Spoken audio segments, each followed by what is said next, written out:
Good evening, our Patriot family, and welcome to another segment of the Fight for Patriotism. I'm your producer, host, and brother Zachary Smouse. On tonight's episode, we will be learning about the Operation Lockstep, which was introduced by the Rockefellers in 2010, and we are going to be going down a deep rabbit hole and we can understand another aspect of why we are in the situation we are today. I'll start off with a prayer, play my introduction, play 4 videos, and then I'll open up the panel so we can discuss. Dear Lord, I just want to come to you tonight to ask for protection so we can keep spreading the truth. I love you, my Lord. Amen.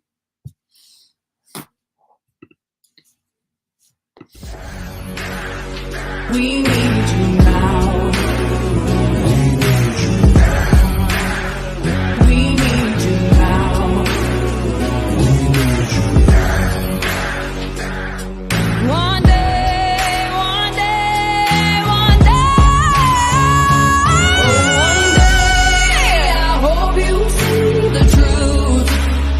This puppet show stays on because of you. We've been dancing with the devil way too long. I know it's fun, but get ready to pay your dues. Oh God, come back home. This crazy world is filled with liars and abusers. Need you now before we're too far gone. I hope one day they finally see the truth. God, we need you now.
Who came out last night and talked about the Great Reset, who came out last night and talked about Event 201, who came out last night and talked about the Rockefeller Foundation, Operation Lockstep. She's covering it all now. That's Laura Ingraham.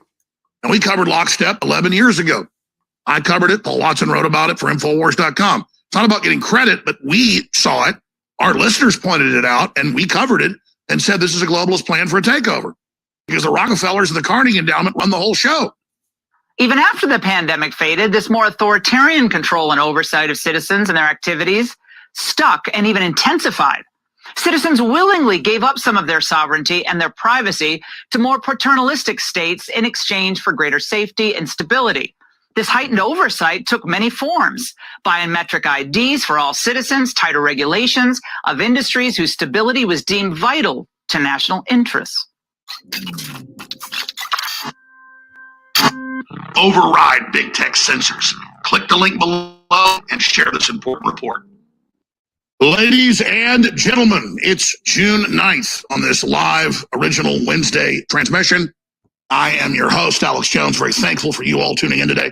Every broadcast is important, but today there's a confluence of events that are just very startling and extremely revealing on so many fronts. How are the globalists going to carry out a worldwide takeover, a medical tyranny, a forced inoculation with a deadly gene therapy, and establish a world ID, mark of the beast, implantable microchip system, which is now being announced officially by Gates and by Klaus Schwab and others?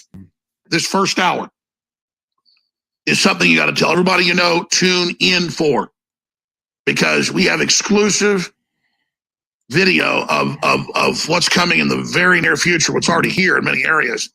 And that is companies making you not just wear necklaces that track you and beep if you get within 6 feet of others, but barcodes stuck to your hand. Next, it will be implantable chip. Klaus Schwab says. We'll pull that video up as well. And even more out of control.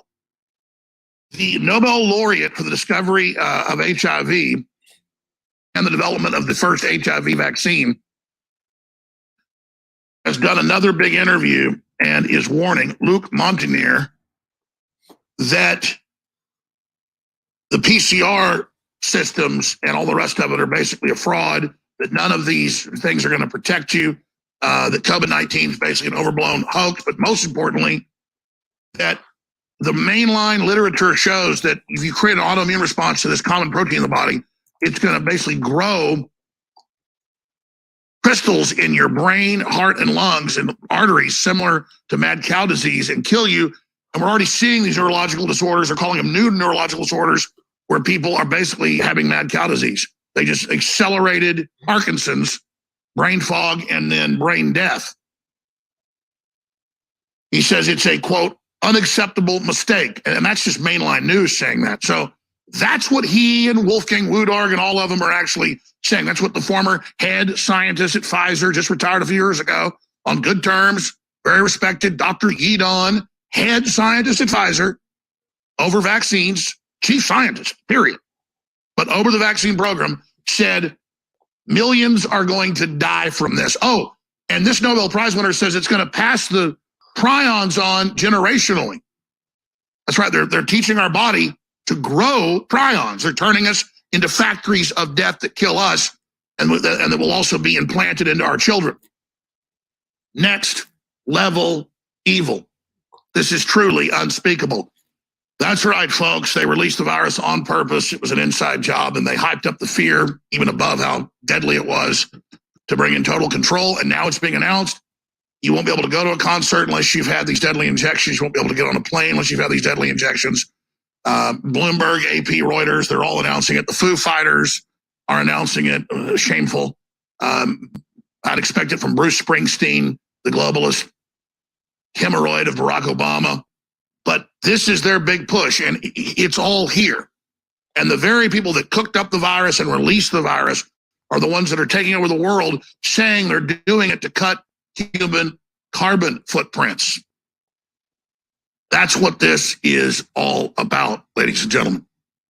Is about dehumanizing us, teaching us that we're not essential. This is the big globalist move. And you notice who came out last night and talked about the Great Reset, who came out last night and talked about Event 201, who came out last night and talked about the Rockefeller Foundation. Lockstep, she's covering it all now. That's Laura Ingraham. And we covered Lockstep 11 years ago. I covered it. Paul Watson wrote about it for Infowars.com. It's not about getting credit, but we saw it. Our listeners pointed it out, and we covered it and said this is a globalist plan for a takeover because the Rockefellers and the Carnegie Endowment run the whole show. Former head of the Carnegie Endowment is now the CIA director. That's the good news about what we do. What we talk about is covered now in the UN debates. It's covered in the EU Parliament. It's covered in Japan. It's covered in Brazil. It's covered in Mexico. It's covered in Africa, everywhere. We are the trailblazers. You are the trailblazers, spreading the word and getting our links and articles out to everyone you know. Infowars.com, newswars.com, tomorrow's news today. So here's Laura Ingraham, part of what she said last night.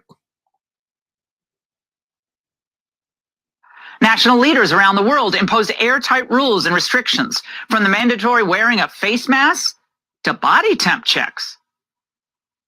Wow, that does sound familiar. 10, 11 years ago. The report went on to detail how the powers that be would never let that imaginary crisis end. Even after the pandemic faded, this more authoritarian control and oversight of citizens and their activities stuck and even intensified.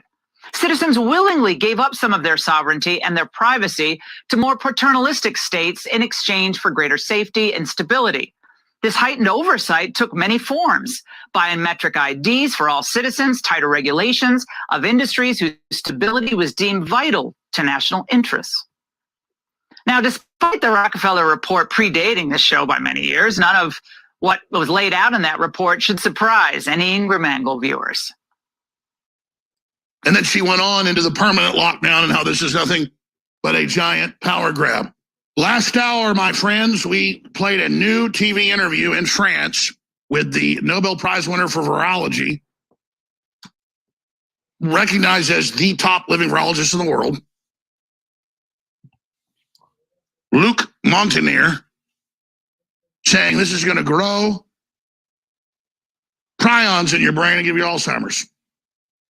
And you'll probably pass it on to future generations. Well, that's what all the other top scientists are saying as well. That's what's so incredible is I cannot believe we're on air. And I have hundreds of articles, 30, 40 video clips, special guests coming in, everything. I'm not just repeating this news. I don't have news. How do I say anything else? And then Fauci and Gates funded gain of function and created it and lied to Congress and have now been caught. And now we've got congressional testimony.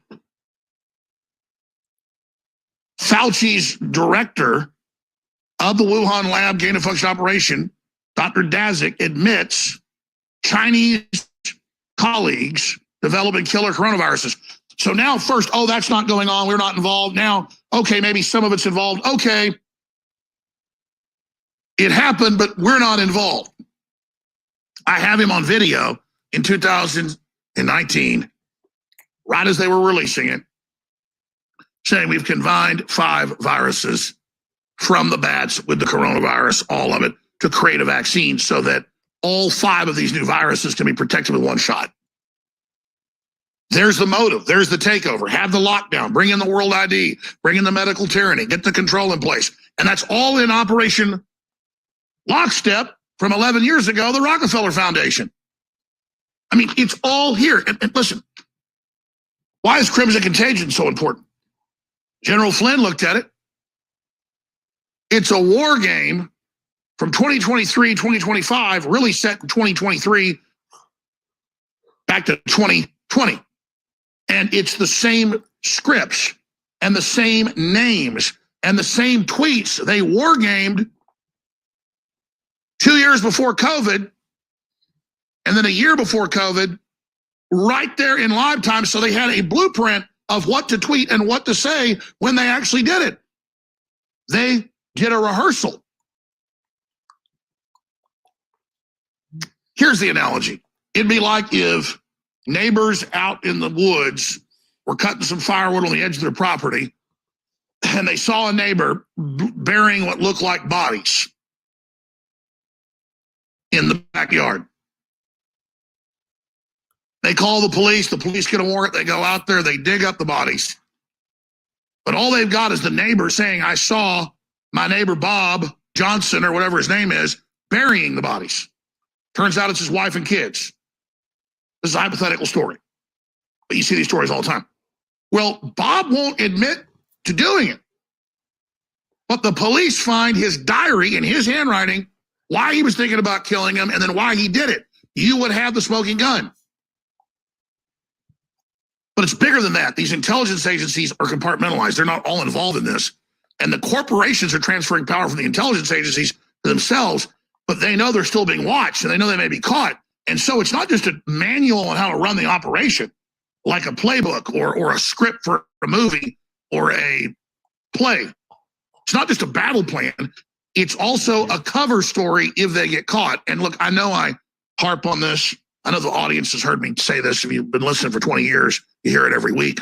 If you've been listening the last few years, you've probably heard me 20 times. But I'm just now getting foreign intelligence agencies and U.S. intelligence agencies, current people to listen to me. I'm just now getting the FBI to listen, people that aren't on the bad guy side. I'm just now getting Congress to listen. I'm just now getting Sean Hannity and Laura Ingraham and all of them to listen. And this is no secret. I don't say this to brag. You should know why they want us off the air. We have been extremely effective at putting together the information, putting out the special reports that I and McBreen and Reese and everybody puts out. The whole crew here. Don Salazar, Kit Daniels. I'm not mentioning people. It's not because they're not awesome. I would take an hour to mention them all. Harrison Schmidt, the list goes on and on. And these reports are so powerful that they are the blueprint. So more and more, I'm telling you why we're successful so that you realize why your word of mouth is key, is king, is everything. I mean, you understand. If you don't spread the word, they win. So I've got all these clips and all this evidence and all this proof, even more coming out right now. But if you don't care, and look, I know you do, but if you don't get that this is not a regular radio show where I'm just trying to entertain you and make you tune in every day and make you feel good, you got the wrong show. I want to save humanity. This is a mission. I've known about this for a long time. I didn't realize, in fact, when I was growing up, that, you know, some of the people I knew and I was around were right in the middle of it. And here we are, ladies and gentlemen, and I don't want to be part of this. And a lot of scientists and a lot of doctors and a lot of nurses and a lot of politicians and a lot of media people don't want to be part of it either. And I have been very surprised and pleased by all the big Nobel Prize winners, all the prestigious scientists. I mean, all of the chief scientists at these major companies have come out and said, this is insane, this is dangerous, don't do it. So many of them, I can't even keep track of them. Major Indian Institute looked at the virus, said it was man-made, and proven right. Turns out Bill Gates threatened to pull funding from the entire country if they didn't remove the report. Well, now you see it's out there. So again, if they were invincible, they wouldn't be spending hundreds of millions of dollars a year of your money, taxpayer money, through their foundations they get, because they're tax exempt. See, they have big companies that are tax exempt. All the money comes in tax free. That's your taxpayer money, and then it goes out to carry this out because their one mission, their one directive is to destroy the genetic matrix of humans and complete their takeover. Because once they've shattered the human genetics, once they put a virus into our genes to make us grow generationally prion crystals in our bodies to disease us and curse us and kill us, once they've done this mutation, they believe they will so break the back of humanity that we'll have to go to genetic engineers to be able to create new humanoid clones to even claim we have procreation. Within just a few more decades, no one will be able to have children. That's all official numbers if you follow the graph. Fertility of women going straight down. Fertility of men going straight down. And so this is the artificiality. I'll say it again. They don't just want to have the carrots and the beets and the tomatoes and the potatoes and the soybeans and the corn and the wheat be GMO and not be able to reproduce. You got to go to them to get a special seed that even grows. Because see, life, God gave us something that just keeps going and renews itself. It's a perpetual motion machine is life. They cut that off and say, you got to come to us. And so they're introducing the clean break. That's what Schwab calls it, a cut. He said, they will try to escape the Great Reset. But we have created a deep cut. And now into that cut, the new system will rise. Well, like a river can cut through and create the Grand Canyon. He's saying, we've cut you. And if you don't submit to us, you have no business. You have no future. You must surrender to us, and then everything will be okay for you, but you will have no children. And that's why none of the top globalists have children now. The managerial class, the Macrons and the Merkels and all them. The top globalists have a bunch of kids. The Rockefellers, the Rothschilds, the Gateses, the Ted Turners, the Saudi kings, the British, all, you know, the Chinese leadership. They've all got 5, 6 kids. But for everybody else, you can work with them. And literally, if you start having children, they go, okay, that's it. You're not in the club. Because metaphysically, when you have children, it's like putting chips in. And they see that as new soldiers. That's why they have articles going, women don't have children. It's evil. Children are evil. They're bad. Women, you're bad. You're dirty. Why are we listening to this satanic cult?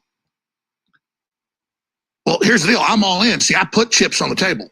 I believe in the future. I'm betting on humanity with my 4 children. You understand? I'm all in. And we have the strength of the universe and our ancient species that God flows through, and we will destroy the New World Order, and Satan will be bound and destroyed.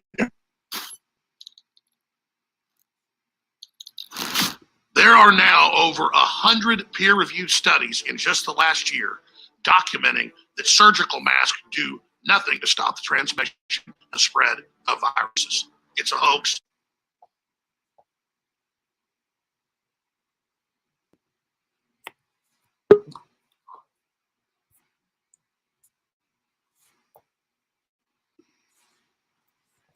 Operation Lockstep was written in May 2010. This report was produced by the Rockefeller Foundation and Global Business Network. The report chronicles how to take down the entire world with a fake pandemic.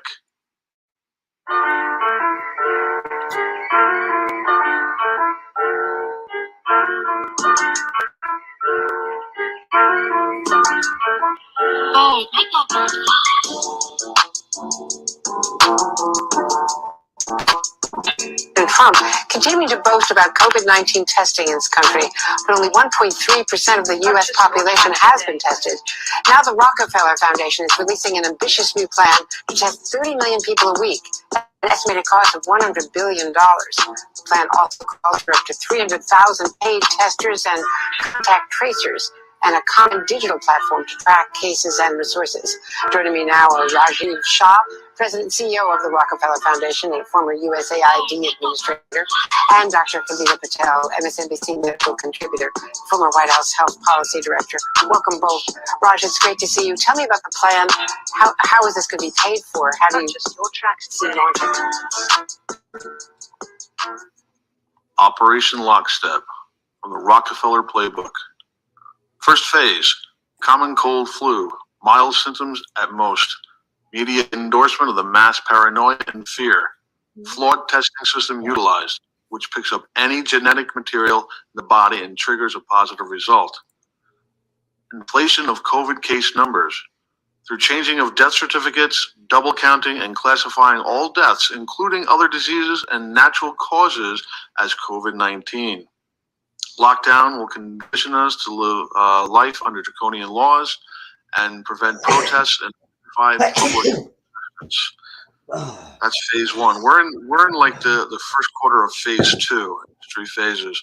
But I like to remind you that I've been saying this since the beginning, letter for letter, word for word, and I have just seen this document this week.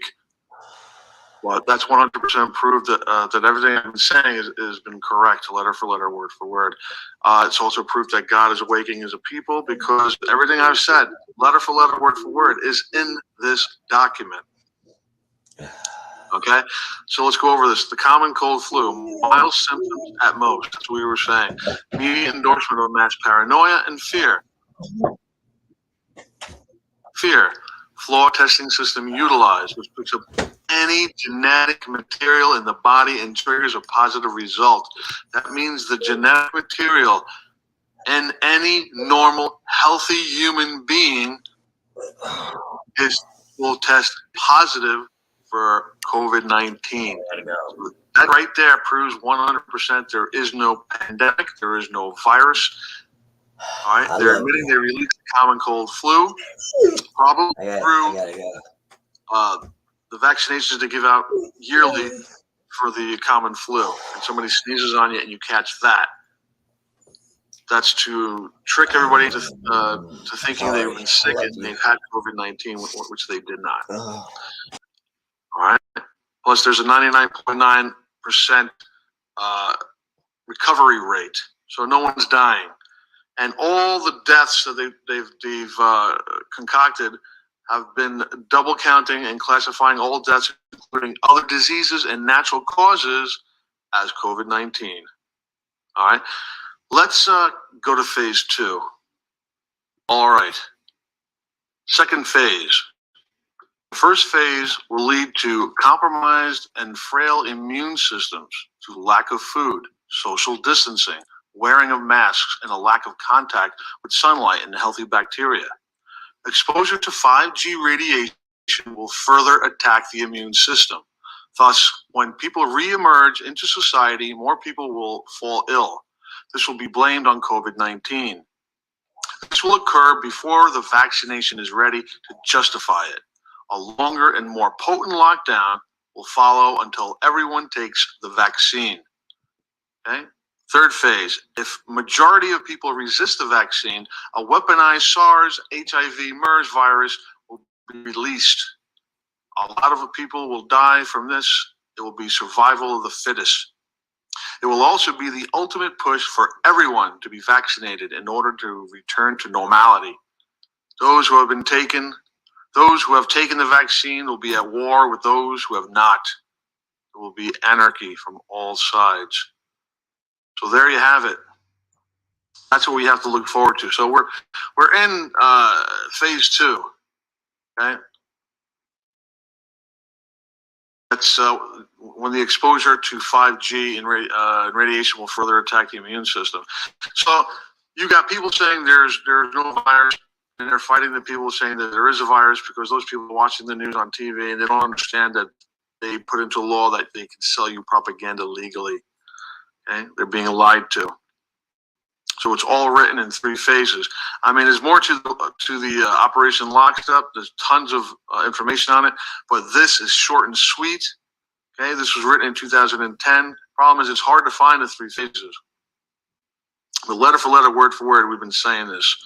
All right, and proof that this article is real is because 5G is about to be turned on. All right.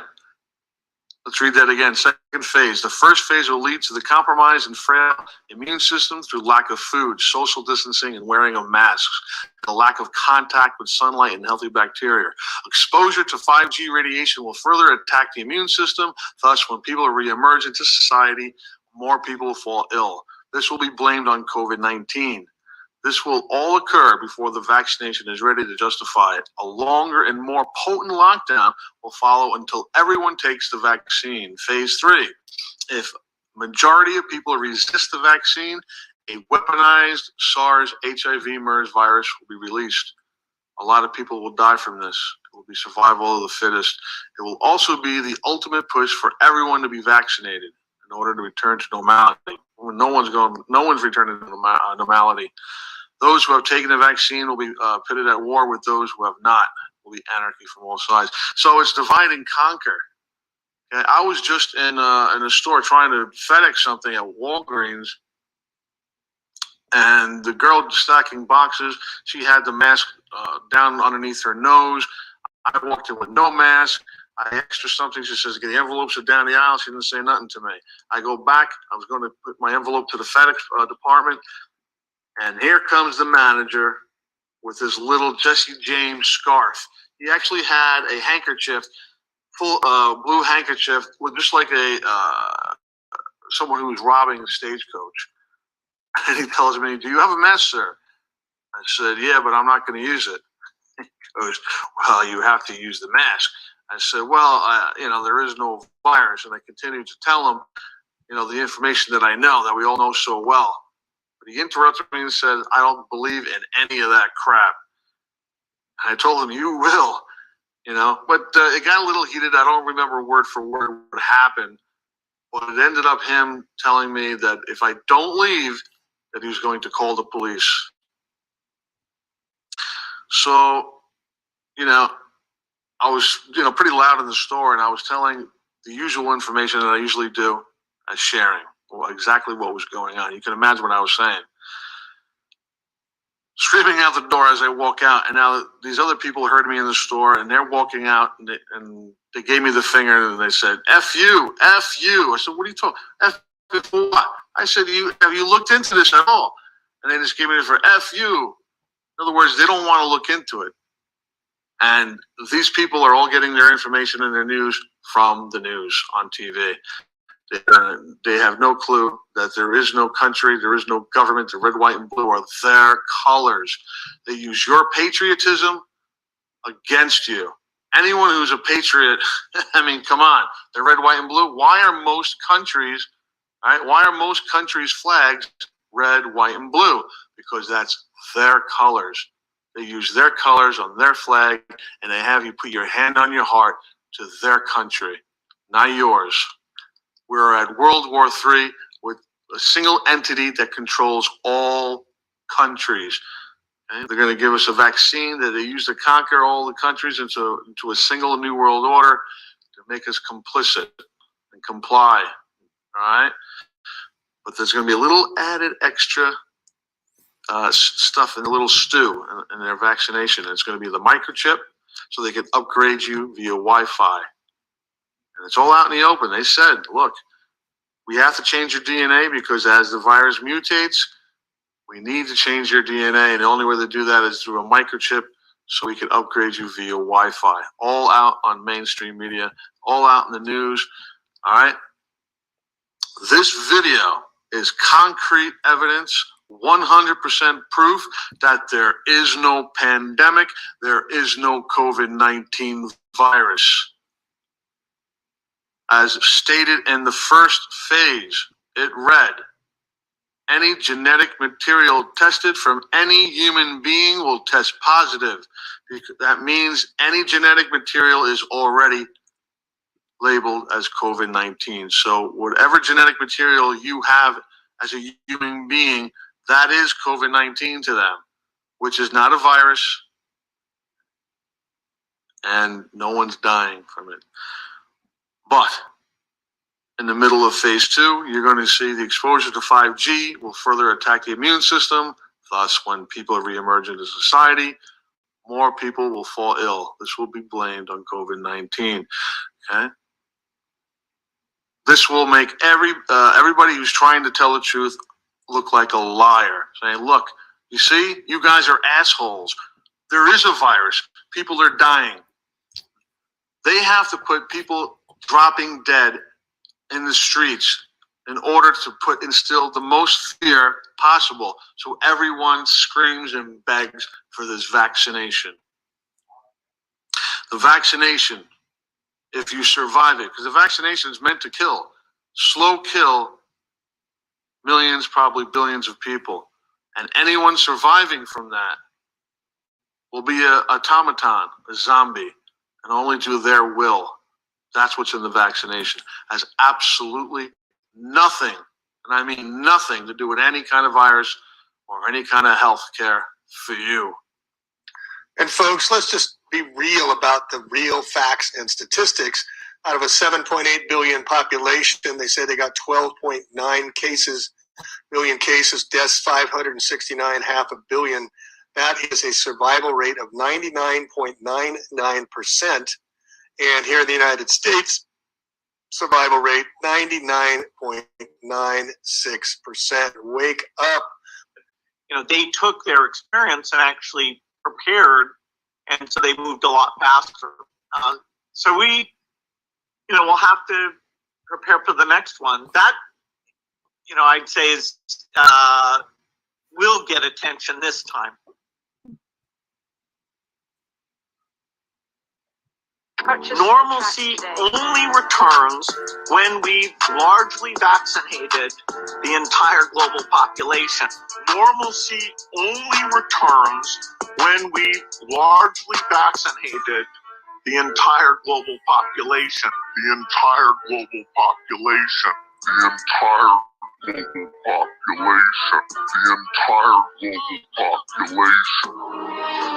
I'd like to call to order this secret conclave of America's media empires. We're here to come up with the next phony baloney crisis to put Americans back where they belong, in dark rooms, glued to their televisions, too terrified to skip the commercials. Well, I think NBC, you are here to listen and not speak. I think we should go with a good old-fashioned public health scare. a new disease. No one's immune. It's like the summer of the shark, except instead of a shark, it's an epidemic. And instead of summer, it's all the time. But also there will be a surprise outbreak. The secret government plan to spy on, round up, imprison innocent Americans. Anybody that seeks to challenge the status quo could potentially be a violent threat. Jesse Ventura uncovers a plot to force martial law on law-abiding citizens. Replace the 50 states with 10 giant prison sectors. Fill up hundreds of concentration camps with people like you and me. And pull the trigger with a disease pandemic. And pull the trigger with a disease pandemic. And pull the trigger with a disease pandemic. And pull the trigger with a disease pandemic.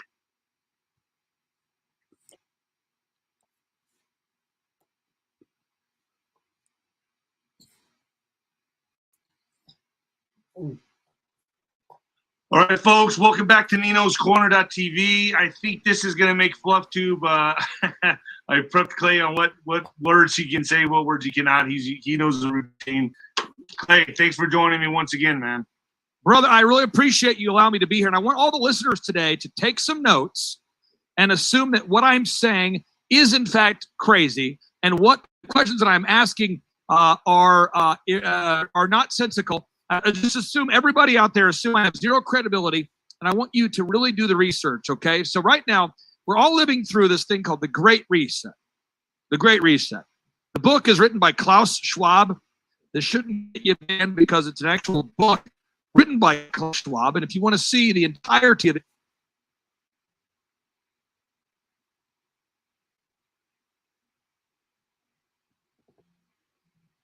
the clips that I'm playing on today's show, they're all found on the World Economic Forum YouTube channel or on the channel of Dr. Yuval Noah Harari. Now, one might be saying, who is Dr. Yuval Noah Harari? Klaus Schwab is the head of the World Economic Forum. That's the man who wrote the book called COVID-19, The Great Reset. His top advisor, his name is Dr. Yuval Noah Harari. So what I'm going to do is I'm going to go to rumble.com and I'm going to pull up some clips. What I'm going to do is I'm going to play the what's inside Nino's head here game. So I'm going to play the clip, and I just want to get your immediate reaction. You haven't seen this before. We haven't rehearsed this. No. This is the top advisor for Klaus Schwab. You're hearing this for the first time, so here we go. First clip, clip number one, Dr. Yuval Noah Harari. Here we go. And this is, again, folks, I encourage everybody, take notes. Wrestle with this. I mean, this is the top advisor for Klaus Schwab. Here we go. Let me crank it up a little bit more. Here we go. Back it up. There is no such thing as free will. Science is familiar with just two kinds of processes in nature. You have deterministic processes and you have random processes. And of course, you have combinations of randomness and determinism, which result in a probabilistic outcome. But none of that is freedom. Freedom has absolutely no meaning from a physical or biological perspective. It's just another myth, another empty term that humans have invented. Humans have invented God, and humans have invented heaven and hell, and humans have invented free will. But there is no more truth to free will than there is to heaven and hell. Okay, that's clip number one. So much there. Just getting your thoughts. I mean, this is the head of the World Economic Forum. That's example of ego edging God out. Basically, trying to outsmart God. We don't need God. There's no such thing as God. Complete the. This is like the transhumanist agenda. Okay, let me play the next clip. This is Dr. Yuval Noah Harari. There's so many clips here. I just want to get your take on it. Here we go. And this guy, Noah Harari, he's where does he fit in with Klaus Schwab?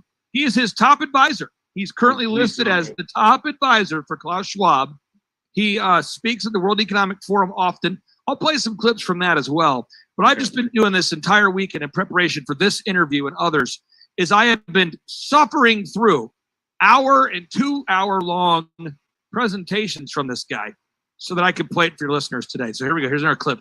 Dr. Yuval Noah Harari, top advisor for Klaus Schwab. This is what he says. For hundreds of years, when people thought that the supreme source of authority was outside humans, the main aim of education was to connect people to that outside source of authority. If you thought, for example, that the Bible was the highest source of authority, or God was the highest source of authority, then the main purpose of education was to teach you what God said and what the Bible said and what the wise people of the past have said. In humanist education, since the highest source of authority is your own feelings and your own thoughts, the chief aim, the most important aim, is to enable you to think for yourself. He just said the ultimate authority is your own feelings. He goes on here. Again, this is just unbelievable. So here we go. This is him discussing specifically, arguing against the Bible and against God's commandments. Here we go. What is good and what is evil? what is a pious action and what is a sin. So in previous eras, again, you went to God, or you went to the Pope, or you went to the Bible. Let's say with the case of homosexuality. So in the Middle Ages, the Catholic Church came and said homosexuality is a sin. Why? Because God said so, because the Bible said so, because the Pope said so. And this was the source of ethical authority. Nobody cared much what people actually felt about it. Now in the era of humanist ethics, the saying is we don't care very much what God says or what the Bible says or what the Pope says. We want to know how people actually feel. If two men are in love and they both feel very happy with that and they don't harm anybody, so what could possibly be wrong with it? It's very simple. The highest authority in the field of ethics is the authority of human feelings. If humans feel good about something and nobody feels bad about it, then it's good. Of course, there are some difficult questions also in humanist ethics. What happens if I feel good about something, let's say an extramarital affair, but my husband feels very bad about it? So whose feelings count for more? Then you have a dilemma, an ethical dilemma. You have a discussion. But the key point is that now this is the top guy for Klaus Schwab. Will be conducted in terms of human feelings, not in terms of divine. I think I see what's going on with this guy. Okay. He's obviously homosexual, and he's that's the way I see it. And you know what he's doing is trying to right every wrong. Is basically what I see. I don't know. Well, okay. Listen to this guy. He goes on here. This is interesting. Listen to this. Again, he's talking about free will. Just listen to his arguments here. This guy's okay, here we go. This is the next one here. Let me cue it up here. Again, just I want people to understand this. This is not just some rando talking. This is the top advisor for Klaus Schwab, the guy who, by the way, Barack Obama has said that his books are some of the most profound books that everyone needs to read. He says, sure. Barack Obama has said that these are the books that have shaped him. Okay, here we go. It's still true in a world where we have the technology to hack human beings and manipulate them like never before, that the customer is always right, that the voter knows best? Or have we gone past this point? And we can know, I mean, and the simple ultimate answer that, well, this is what people want and they know what's good for them, maybe it's no longer the case. Yeah. Again, I mean, what could possibly go wrong here, David? You know, when you see a guy like this advising. So in other words, if it feels good, do it. If it's not hurting anybody, do it. That's his. That's what I see him begging the question for right now. I don't know. I with him, I just see it's a completely demonic Luciferian agenda. You know, this transhumanist Klaus Schwab ideology to me. Well, let me get into now you said transhumanism. So you said it. So if you get banned or blocked or something, that's you. I didn't. I'm just piling on here. I think we're okay with transhumanism. We'll see. Okay, let me cue it up. These are all clips you can find on the World Economic Forum YouTube channel. Here we go. Hidden play. Future. This is Klaus Schwab. This is Klaus Schwab's lead advisor, Dr. Yuval Noah Harari, speaking at the World Economic Forum. Here we go. We are probably one of the last generations of Homo sapiens, because in the coming generations, we will learn how to engineer bodies and brains and minds. Now, how exactly will the future masters of the planet look like? This will be decided by the people who own the data. Now, why is data so important? It's important because we've reached the point when we can hack not just computers, we can hack human beings and other organisms. Now, what do you need in order to hack a human being? You need two things. You need a lot of computing power, and you need a lot of data, especially biometric data. But control of data might enable human elites to do something even more radical than just build digital dictatorships. By hacking organisms, elites, they gain the power to re-engineer the future of life itself. Because once you can hack something, you can usually also engineer it. All of life, for 4 billion years, dinosaurs, amoebas, tomatoes, humans, all of life was subject to the laws of natural selection and to the laws of organic biochemistry. But this is now about to change. Science is replacing evolution by natural selection with evolution by intelligent design. Not the intelligent design of some god above the clouds, but our intelligent design and the intelligent design of our clouds, the IBM cloud, the Microsoft cloud. These are the new driving forces of evolution. And at the same time, science may enable life, after being confined for 4 billion years to the limited realm of organic compounds, science may enable life to break out into the inorganic realm. Humans are now hackable animals. You know, the whole idea that humans have, you know, they have this soul or spirit and they have free will and nobody knows what's happening inside me. So whatever I choose, whether in the election or whether in the supermarket, this is my free will, that's over. Free will, that's over. Wow. He just said free will is over. Now listen to this next clip. I'm not going to say any words that are going to get me banned here. I'm just going to play this little audio clip, not going to say any words that get me banned. This clip comes from the World Economic Forum YouTube channel and the Dr. Yuval Noah Harari channel, which both are not banned right now. I will not say any words here that could get us banned. These are currently on YouTube. Here we go. Surveillance, people could look back in 100 years and identify the coronavirus epidemic as the moment when a new regime of surveillance took over, especially surveillance under the skin, which I think is maybe the most important development of the 21st century, is this ability to hack human beings, to go under the skin, collect biometric data, analyze it, and understand people better than they understand themselves. I mean, and this is the top advisor for Klaus Schwab. Not one of the advisors. This is the guy, Dr. Yuval. Well, I mean, he's basically just airing out the agenda, letting everyone know it's coming, whether they like it or not. Forget your free will. Forget about God. Intelligent design, our intelligent design. And then another thing I picked up is this will be decided by the people that own the data. So they will be your gods, is what he's saying. That's, I mean, simple, in simplicity, the simplest way to put that, they will be your gods, own your data, and design human beings in their image, is the way I see this guy saying this. Let me go into another one. I mean, I've got so many. I just want to show you, because I think these clips are not being shared.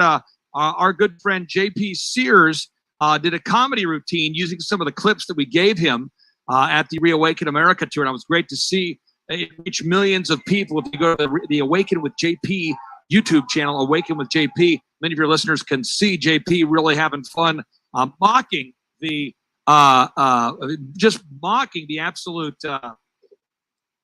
I don't know if it's the word's corruption. I don't know if it's corruption, if it's godlessness, if it's the boldness, if it's the audacity. I'm not really sure what, but JP's mocking the world. We might as well, you know what, Clay? We might as well just go all out on this, because I can't put this up on YouTube already. What we did, so I'm going to put this on BitChute, Rumble, and my Telegram, everywhere but for YouTube, because I'll get bombed on this. So just say whatever you have to say. Okay. Well, I just want you to know all the clips that I put on today's show are currently on YouTube.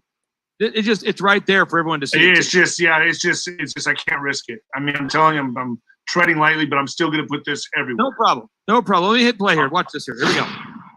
We need some kind of global loyalty and global identity. But maybe the most important impact of the new technologies is that they will change the very meaning of humanity and they will change the basic rules of the game of life. For 4 billion years, that's a very long time. He likes to go off of the 4 billion years thing. That's a big, evolution, right? he loves to talk about 4 billion years. He gets excited about that. Let me continue. He loves to talk about 4 billion years. Let me go. Let me just keep scrolling through real quick. I love how they think intelligent design did not happen from God. You know what I mean? They think it was a slow, drawn-out process. I don't believe that. Watch this guy. Here we go. Entities that are super intelligent, but completely backing it up. Listen to this. Completely break from the hominid and mammalian mode. Consciousness itself might be disconnected from any organic structure, or alternatively, we might see the decoupling of intelligence from consciousness, and Earth will be dominated by entities that are super intelligent but completely non-conscious, highly intelligent computer programs that have no minds, no feelings, no emotions. So really, humankind is about to gain divine powers of creation. We are in the process of becoming gods. And the big question that faces us in the coming decades is what to do with our new godlike powers. He's saying these words out loud. And it's in your face. It's just in your face. It's just right there. I mean, they're putting it right out there. Now, his, again, he's the top advisor for Klaus Schwab. Okay, so for anybody that doesn't know who Klaus Schwab is the head of the World Economic Forum. Again, the author of this book called COVID-19, The Great Reset. So this would be like, future of Klaus Schwab would be like the quarterback of the Great Reset. Right. Okay, that's who Klaus Schwab would be. Now, Klaus Schwab was interviewed by Charlie Rose, and Charlie Rose says to Klaus, what's the purpose of the Great Reset? This interview was in 2015. Listen to what Klaus says. The difference of this fourth industrial revolution is it doesn't change what you are doing. It changes you. If you take a genetic editing, just as an example, it's you who are changed. And of course, this has a big impact on your identity. He just said the difference of the fourth industrial revolution doesn't so much change what you're doing for a living as much as it changes you if you take the genetic editing. Wow, this is scary, man. I know, and the thing is, people say, Clay, come on, how are you gonna? Come on, there's no way that Klaus could have this much power. Let's talk about this, because meanwhile, while patriots are infighting and Democrats are fighting, I see Democrats right now, people I've known for a long time who are Democrats, of which I am not a Democrat, but Democrats fighting over this and that, and Republicans fighting over this nuance and that nuance. Meanwhile, Klaus Schwab invites Joe Biden to the World Economic Forum in 2016, and he praises Joe Biden as being the hardest working member of the World Economic Forum. Yeah, because he's a Trojan horse. He's a Trojan horse. Exactly. So the hardest working, people say, I don't understand why inflation's happening. I don't understand why Joe Biden did this. I don't understand why he did that. Listen, folks, listen to what Klaus Schwab has to say about Joe Biden. Very honored and pleased to introduce the Honorable Joe Biden, the Vice President of the United States.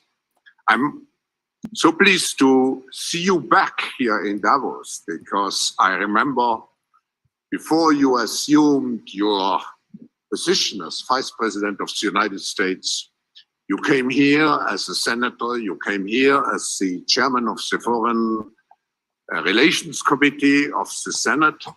And I have to say, in my memory, you were one of the most engaged and hardest working participants here at the annual meeting. I watched you in the morning up to midnight sometimes. Okay, he's the hardest working member of the World Economic Forum. Okay, let's pull up another clip. So disturbing, man. Now, this right here is John F. Kennedy School of Government at Harvard. Klaus Schwab is sitting in front of a group of students, and they're going, "Hey, Klaus, who are you in charge of? Who are you in control of? Who do you have influence over?" This is what Klaus Schwab has to say. Here we go. Listen to this guy, Klaus Schwab. Say, when I mention our names like Mrs. Merkel, even Vladimir Putin, and so on, they all have been young global leaders of the World Economic Forum. But what we are very proud of now is the young generation, like Prime Minister Trudeau, President of Argentina, and so on, that we penetrate the cabinets. So yesterday I was at a reception for Prime Minister Trudeau, and I know that half of this cabinet, or even more, half of this cabinet, are for our actually young global leaders of the world. Right? And that's true in Argentina. Unbelievable. So we continue. Here's Barack Obama talking about how great Dr. Yuval Noah Harari is. Is the top advisor for Klaus Schwab. Listen to this. I really enjoyed a book by an Israeli author, Yuval Harari, called *Sapiens*, and it's a sweeping history of. He loves this guy, and only a nefarious person would love the writing of Dr. Yuval Noah Harari. So, what was the purpose of today's show? What am I trying to do? I'm trying to the COVID-19 reset. Yes. So everybody out there right now, and again, if you're out there today and you're really, really, really diving in deep into the nuances of election fraud, I applaud you. If you're very deep, diving in deep into the nuances of masks and how they aren't helpful, I applaud you. However, from a big perspective, we have to understand there's the Great Reset versus the Great Reawakening. Now, some people choose to come to our Reawaken America tour events, where we have, Mike Lindell and Jovan Pulitzer, and we've had, General Flynn, and we've had Eric Trump now is coming. And some people say, I don't understand why you're doing these events. I'll explain this. I seek to expose election fraud, medical fraud, religious fraud, monetary fraud, and mainstream media fraud, and then get people back to God. That's 5 areas of fraud we're trying to expose here: election fraud, medical fraud, religious fraud, monetary fraud, mainstream media fraud, and get people back to God. And then someone says, well, okay, if that's your mission, why do you charge money? Great question. For our events, we let you name your price. Being very clear, very transparent. We just did an event in Phoenix, Arizona, sold out event. That event cost me over $400,000 to put on. And you know this because you've been a championship fighter at a high level. Oh, yeah, man. It takes money to make money. And I'm sorry. You have every right to make money at this, Clay. Well, I just wanted to know this. My wife and I, we talked about this. I only told a few people early on. I said, hey, Mr. Speaker, Mr. Doctor, Mr. Lawyer, people speaking, just so we're clear, my wife and I shall not take a dime of income from these events. I make money off my other companies. I only have a dog training business, a haircut chain, a consulting firm, businesses that are firmly established that have been around for 10 years or more. And I'm not going to take money from these events. And when we got sued by Dominion's Eric Coomer, the former head of security and strategy, the same Eric Coomer, by the way, who ran a moving vehicle into a park building. A lot of people say, Clay, are you going to stop doing these events now that you're getting sued? Absolutely not.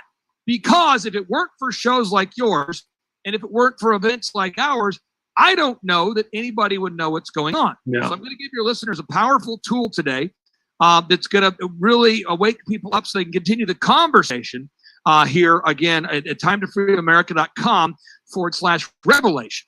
So timetofreeamerica.com/revelation. You get timetofreeamerica.com/revelation. So what I'm going to do is I'm going to try to, if at all possible, give everybody a 5-minute mentorship about the Great Reset so that you can continue this in 50 hours of research if you want to. 1, the Centers for Disease Control in 2002 patented the coronavirus transmissible to humans with patent number 7279327. The CDC patented the creation of the coronavirus transmissible to humans with patent number 7279327. What that means is the CDC made a bioweapon and sat on it for 17 years. 2008, the NIH began research on how to block out and manipulate the God. People say, well, it seems like this is a war on God. Someone else says, this isn't a war on God. This is Republicans versus Democrats. Someone else said, well, I think this is more of a, trust me, folks, this is a war on God. They're trying to block out the VMAT2 gene. And if you say, I don't believe that's fair. 2010, the Rockefeller plan, they wrote a plan, the Rockefeller plan, which called for, I'm reading from page 16, a world of tighter top-down government control and more authoritarian leadership. If you go to this document, just go down to page 16, you can see it. This is a plan, this is a document. And you say, well, I don't see how they're going to block out the God gene, though. Oh, you don't. That's why I'm going to show you. So if you said, I don't want to take the COVID-19 shots or technology inside of my body, they've written legislation here called H.R. 666, which will allow Congress 666, huh? Yeah, there it is, H.R. 666, which would allow Congress to take you away with the power being given to the Centers for Disease Control for what they're calling as violence prevention, pre-crime. So if you don't go with the narrative, they can then arrest you for violence prevention. And if you say, well, I don't like that piece of legislation, you go to H.R. 6666. That's 4 sixes now. The first one was H.R. 666. This is H.R. 6666 right here, folks. Okay. And this would give the Secretary of Health and Human Services the right and the ability to take you away from your own residence and to put you into what the CDC is calling a green zone. It's the CDC, the Centers for Disease Control. If you will not put the RNA modifying technology inside your body, they want to take you away for a period of 6 months minimum implementation time right there. So you say, well, why are they wanting to put this in us so much? Well, let's go to it here. So on October 13th of 2015, the system and method for testing for COVID-19 was patented. The system and method for testing for COVID-19 was patented on October 13th of 2015. That's the system and method for testing for COVID-19 was patented on October 13th of 2015. And again, we go back to this. It's all here, timetofreeamerica.com/revelation. But I want to show you just one more piece of knowledge that you won't find anywhere else, and your listeners can research it later. On December 9th of 2019, the technology was created to deliver the CRISPR gene editing technology that can block out the God gene inside an mRNA-delivered COVID-19 vaccine. So here we are, ladies and gentlemen. I put a link to it on the NIH website. You can see it. That's what's going on. That's what's happening. It is the Great Reset versus the Great Reawakening. It is our Lord and Savior Jesus Christ versus the Luciferians. It is free will versus absolute and total control. It is President Donald J. Trump versus Klaus Schwab. It is you and I versus Dr. Yuval Noah Harari. That, my friends, is what's going on. That's my presentation I wanted to share with you today. No, I love it because what you just did is show the whole picture of what's going on, not argue about pieces of the puzzle. You showed everyone the complete puzzle right now. And I believe that if everybody out there would take just a second, and if you would go, I'm putting this up here so you can see it. People say, I don't understand why you're doing these events. I don't get it. It's because, and I'm not exaggerating. I have met with lieutenant governors and a governor. I've met with senators. I've met with congressmen and women. I have met with mayors. I have met with doctors. I have met with President Donald J. Trump's son, Eric. I have met with Mike Lindell. All these people that I meet with, every time I show them Dr. Yuval Noah Harari and his nefarious research for the World Economic Forum, I wish they would say to me, oh, I already knew about this. So far, every time people say, what's this? Who's this guy? You know what's funny, Clay, is that I knew about the transhumanist agenda, but I didn't know about Noah Harari. I wasn't familiar with him, so thank you. And the name Yuval means descendant of Cain. Really? And Harari means mountain. And if you read your Bible, I want to tie it all in again from an even higher level. I want to really just go one step above this, okay? Because if those of you out there who are devout Christians or maybe new to Christianity, I am proud to say that I am new to really devouring the gospel in the way that I should have all these years. I'm glad that I'm now in it to the level that I should have been. But I want to read this to you from the Gospel of Matthew, chapter 24, verse 37 says, "But as the days of Noah were, so shall also the coming of the Son of Man be." Okay. And a lot of people say, well, how was it in the days of Noah? Genesis chapter 6 reads, "There were giants in the earth in those days, and also after that, when the sons of God came in unto the daughters of men, and they bare them children, they became the mighty men which were of old, men of renown." You see, in the days of Noah, the fallen angels were mating with humans, creating their own race of people called the Nephilim. And you see in 2011, a guy by the name of Jeffrey Epstein, the world's most prolific pedophile, he teamed up with Bill Gates to create his own race of people. And inside that technology, they worked with a man by the name of Charles Lieber. And Charles Lieber was paid $50,000 a month to make RNA modifying nanotechnology that goes inside the human body that has the ability to control your thoughts. And you might say, how can you prove that? On the NIH website right now, Charles Lieber, his patents. Look at this, folks. This is Charles Lieber, right here, his patents. A syringe injectable mesh electronic that integrates seamlessly with the human brain. So I'll leave you with this final sound clip. On December 23rd of 2021, Charles Lieber, he finally got arrested and convicted. And when he was convicted, Fox News finally ran a story on what the technology he created was being used for. Remember, he made $50,000 a month to make this technology for the Chinese government. And so Fox News on December 23rd, when no one was watching, because remember, a lot of times the media will show a story when no one is watching. They love to show it during certain times when viewership is low. Listen to what they said, that China is now using the technology developed by Charles Lieber, Bill Gates, and Jeffrey Epstein for it. And China's using the technology developed by Lieber, Epstein, and Gates to do the following. Listen to this, folks. U.S. intelligence shows China is using advanced technologies like gene editing and brain control weapons to advance its military and to crush dissent. Listen again.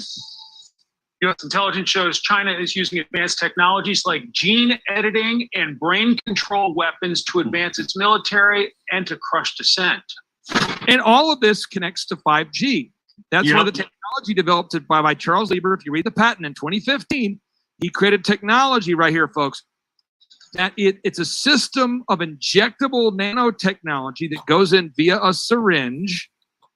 And what it does is it allows 5G radiation to vibrate coronavirus particles from preset nanotube containers. That's why all those 5G towers have been going up in the air everywhere. So if you're out there today and you want to come learn more about this and meet the people that are in the fight to expose and to stop this corruption, I would encourage you to go to timetofreeamerica.com. Timetofreeamerica.com. You click on the button that says request tickets. You can name your price to our events. It's the only event that I've ever been to. It's a blockbuster 2-day event with household names like, Jim Caviezel or General Flynn or Mike Lindell or Dr. Tenpenny or Lance Wallnau or Sean Foyt or, all these different speakers are there. Ann Vandersteel, Mel K. And you can name your price. So Oregon, we have 41 tickets left for this event. That's in Oregon, April 1st and 2nd in Oregon. If you don't want to go to that one or you can't go to that one, we've got the next one will be in Myrtle Beach. This will be Myrtle Beach, South Carolina. We're down to our final 700 tickets for that. We have 700 tickets left for this one, May 13th and 14th in Myrtle Beach, South Carolina. And then the final event we've got here that I don't know of is Virginia Beach. Virginia Beach at the Rock Church, Virginia Beach. We're now down to just under 3,000 tickets remaining for that one. And the significance what date is that one? That's May July 8th. July 8th and 9th. Okay. And just for people out there that think that, hey, maybe this is a fringe thing, maybe this is a thing it's bizarre, maybe this is a thing that the Trumps don't agree with or aren't in favor of. Listen to this just briefly, folks. Listen to this. All right, so we were in Ohio, and Eric Trump pulls me aside and says, "Hey, do you mind if I take a call on the stage?" I said, "No problem." Listen to this. Here we go. We're going to be taking the in and occasionally surprise guest. Whoa. The real president, say a few words. Hello, everybody. It's an honor to be with you. That is awesome. Fantastic time. And it's great to be in that hall. And Eric's a great member of the team. We've had Trump's right-hand man, Peter Navarro at the events. Kash Patel will be joining us soon. We've had, just a really neat. So this is growing, man. It's snowballing. It is growing. And in one of these events, I'm going to have to sneak you on that stage, my friend, because you're a guy who has been seeking the truth this year in a way. I'm watching you grow. You're watching me grow. We are each getting to really wake up to the truth. And what I love about your show, and I'll say this in closing, is you pursue the truth even when sometimes it may bring up an uncomfortable question.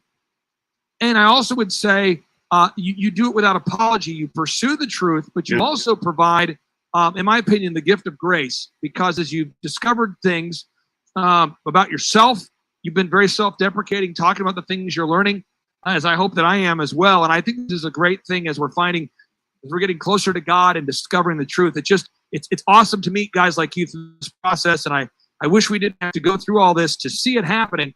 But as the inflation rate now exceeds Joe Biden's approval rating by most indicators, we are now finding the people that stand with the truth and the people that stand with the lie. But everybody, you need to know more about Klaus Schwab and Dr. Yuval Noah Harari, and you can get your tickets at time2freeamerica.com. I'm going to put this up on BitChute, Rumble. This is obviously too hot for YouTube, man. Otherwise, I would do it. Oh, I get it. Yeah, I get it. But we could do a more G-rated interview at another time if you want to promote the show. Yeah, no worries. You know what I mean? Just because, man, at least I still have the YouTube channel, and that's going to go a long way for this movement. But I just want to say thank you, Clay, for joining me. Wealth of information right here, man. Like, you opened my eyes to it. You put faces to what's going on. I always knew about the transhumanist agenda, but this Harari guy, listening to his a lot of these what his statements, unbelievable, dude. So Clay, thank you so much for joining me. I'm going to put this up today. Hey, brother, thank you so much for carving out time. Everybody listening, my name's Clay Clark. I'm probably the least impressive member of the Reawaken America Tour, but I am probably the most aggressive member of the Reawaken America Tour, all right? I'm just fighting like you are, folks. Don't stop sharing the truth. Thank you so much for allowing me to be here. Is it best to go to the thrivetimeshow.com, or should they go to both thrivetimeshow.com and time2freeamerica.com? Time2freeamerica.com is the best place to go. Time2freeamerica.com. Got it. All right, Clay. Thank you so much for joining me. Let's do this again when the Reawakening Tour starts fast approaching. We'll knock out this every time you have a tour. Hey, thanks, brother. Have a great day. You too. Thank you, Clay. Bye.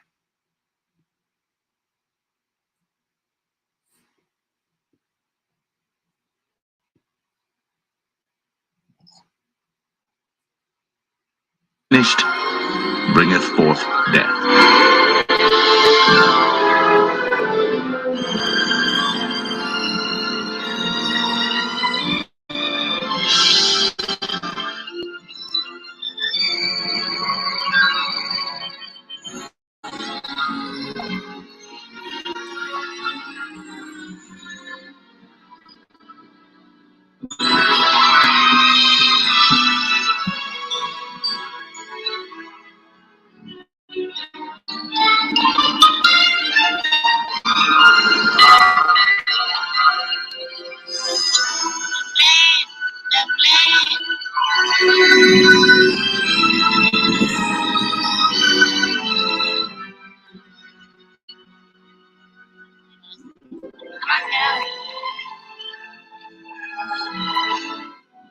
We are ending this year with as many reports as possible to get in the new year.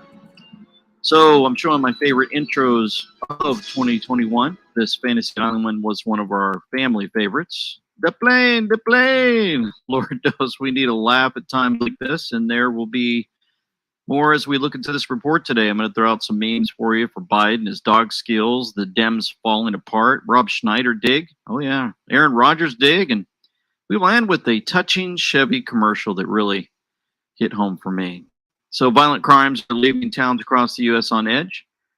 We got all kinds of knife attacks, armed robberies, and more around the United States getting worse. That's why I highly recommend Fighter Flare Flashlight. It's a professional grade tactical, super bright tactical flashlight. It's designed to help stop attackers from a distance with an ultra bright strobe light. So go to fighterflare.com in the description box below. Get 20% off with the promo code NO20 today.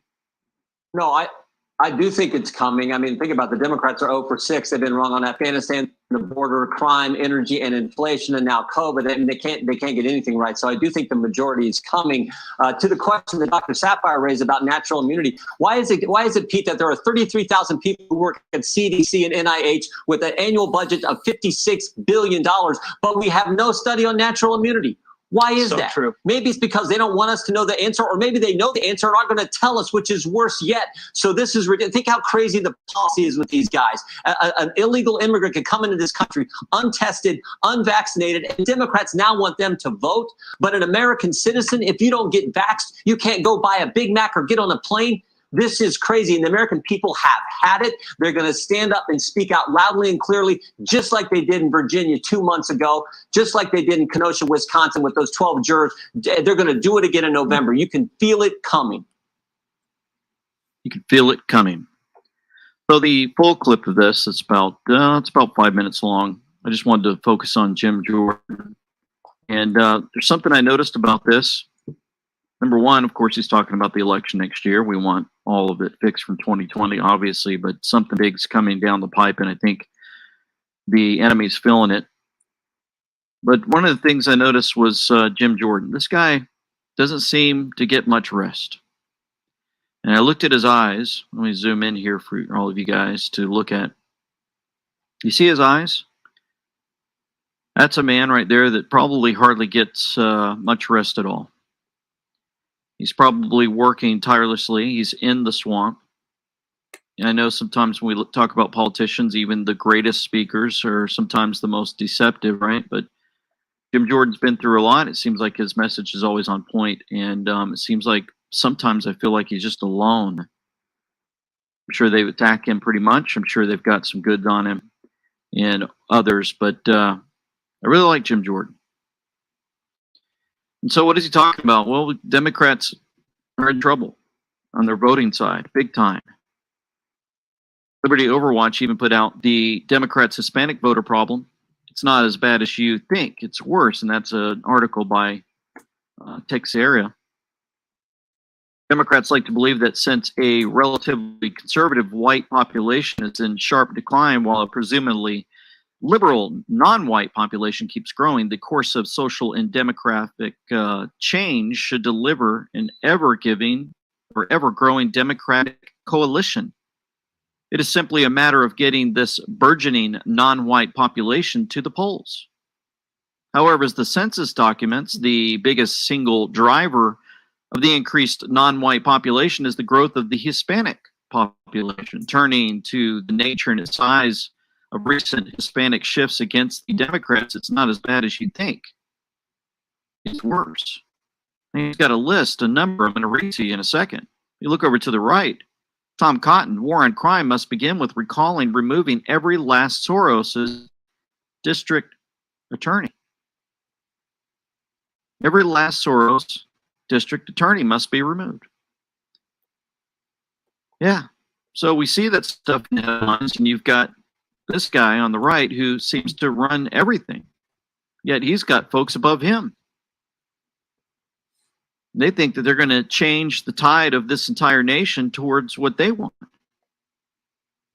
So number one, in the most recent Wall Street Journal poll, Hispanic voters are split evenly between Democrats and Republicans in the 2022 generic congressional ballot.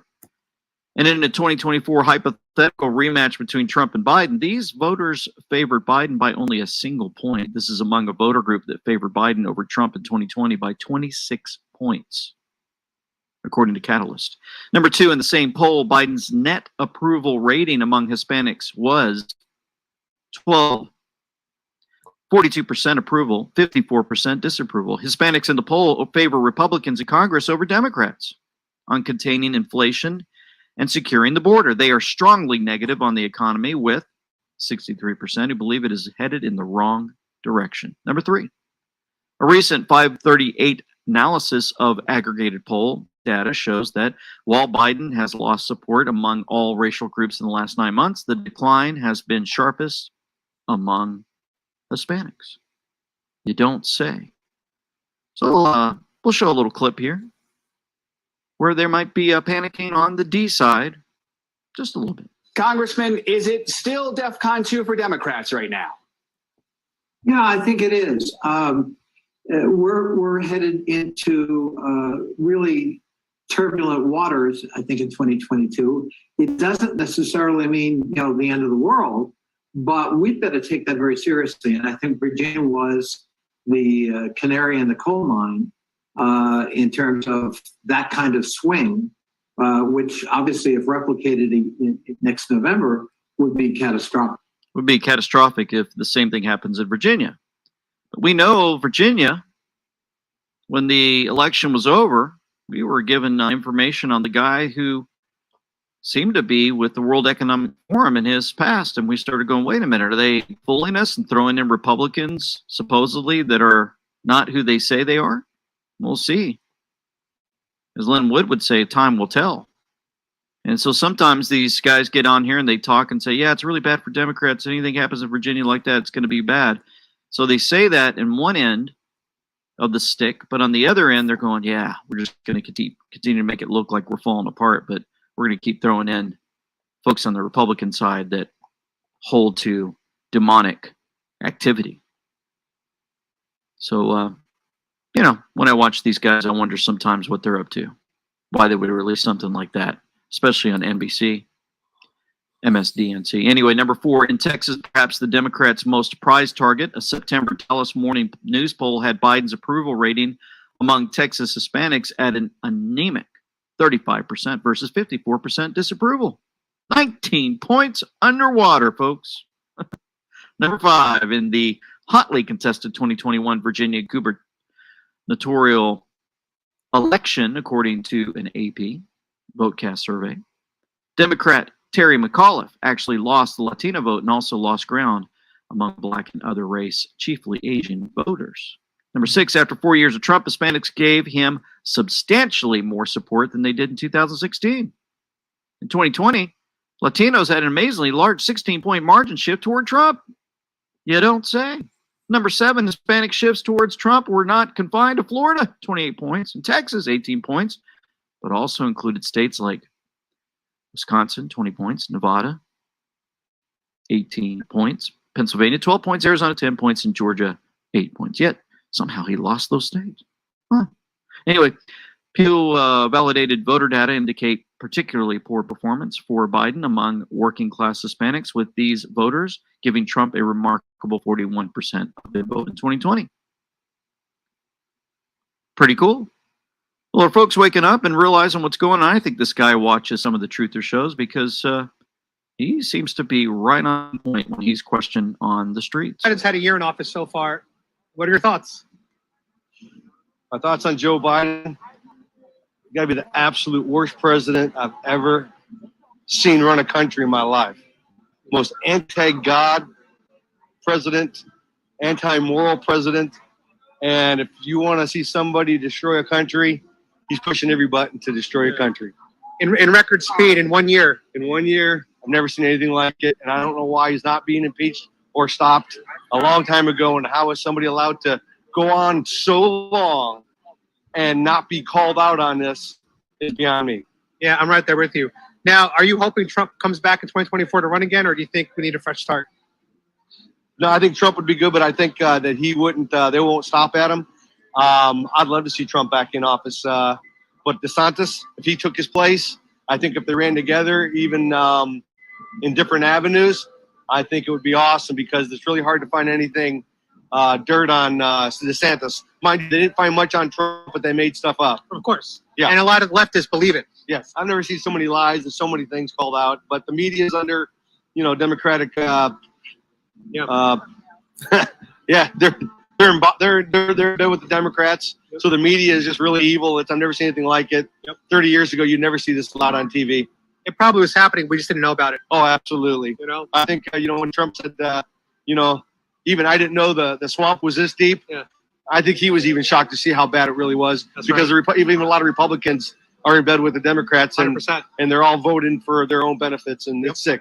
Yep. So our taxpayer money, to me, is being just, we're being robbed as American people. And I don't know when the American people are going to stand up, because Republican Congress and the Republicans and these people that do have some power they should all get together and come against us. But I think everything that's in the dark is going to come to the light because that's what God's word says. Yep. And I think we're starting to see with the Maxwell Walters case, what we're seeing in CNN imploding with all the pedophiles and all the that's crazy. all these people. It was a conspiracy theory. Now it's becoming reality. Yes, yeah. They said, oh, they blamed all of Trump. Now you've seen all these pedophiles that are running CNN, the CEO, the producers, and who knows how many people.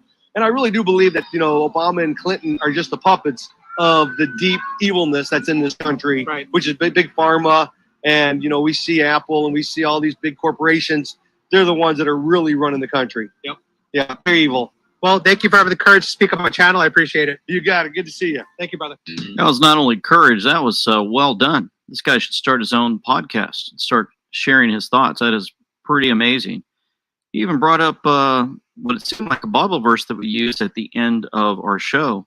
And I'm kind of wondering if this guy watches us. Anyway, number 9, you can even see the pro-Trump's Hispanic shift in New York City.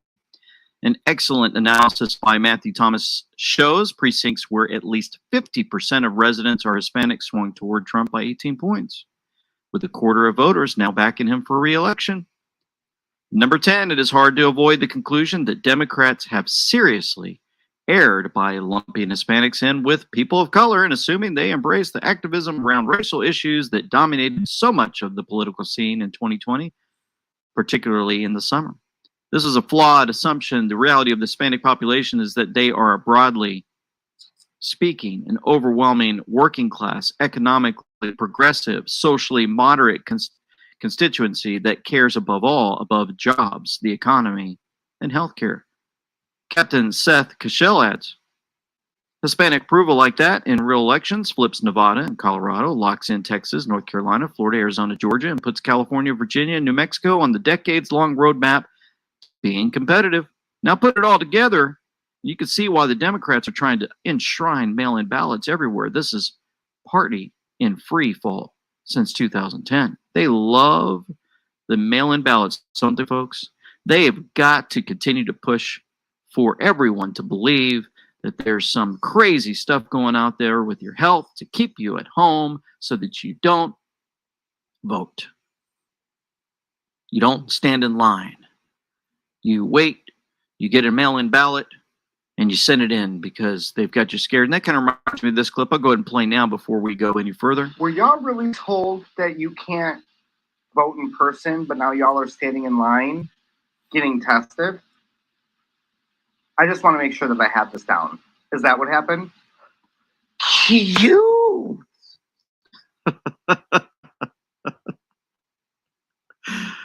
Oh, that was such a good one. I saw it as, oh man, we got to share this on the show. It was really good. It's a really good point, right? All these folks are waiting in line to get a test. All of a sudden, I'm like, why are folks waiting in line to get tests and trying to get them? Like, they're all scared, freaking out because of the news lies to them. Anyway, andweknow.com is where we're at, folks. We try the best we can to get this information to you in a filtered way so that you can enjoy it and also celebrate 2022, ringing the new year with $22 t-shirts. That's Angie and Jamie. They came up with that. They always come up with great ideas. Could have never done it myself. I tell you, they just amazing. Thank God for them. They've been so blessed this year by you guys. Also, Cam Wilk 12-piece pink silicone kitchen utensil set. They're up there on the website for you. And the Patriot pins are there also. Here's some more great pictures of Patriots wearing their gear.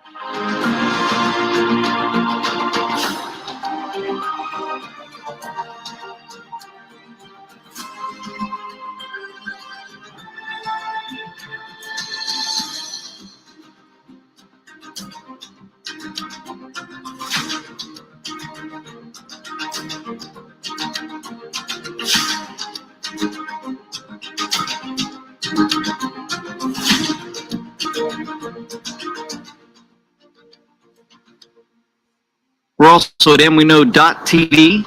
That's where you can go to Roku, Fire TV, and Apple TV, folks. You can even put that on your phone, and you get a little app that pops up for you. It's pretty cool. Good morning, Rob. Well, thank you. Good morning. First of all, just like President Biden, I want to wish you guys a season of severe injury and death. Merry Christmas. No, you know how you lie to your wife and then you hope she never finds out, and then The next thing you know, it's on the news. Yeah. That's what happened here. She said, "Don't take the car." I'm telling you, the Tesla, it's breaking down. Don't take the car. But my wife's Mexican, so she said, "Don't take the car. It's Mexican. It's going to break down. I'm telling you, don't do it. Okay, come on now." Anyway, so I took it and I said, "It doesn't break down. Elon Musk, he's going to Mars. He knows what he's doing. So just, I'm going to," so I took it. And of course, it broke down right in the middle of the road. Oh, boy. And, Wow. and that was that literally stuck. So I was literally, and I'm blocking traffic, so I felt bad. And people, drive very fast here in Arizona because it's usually 120 degrees most of the year.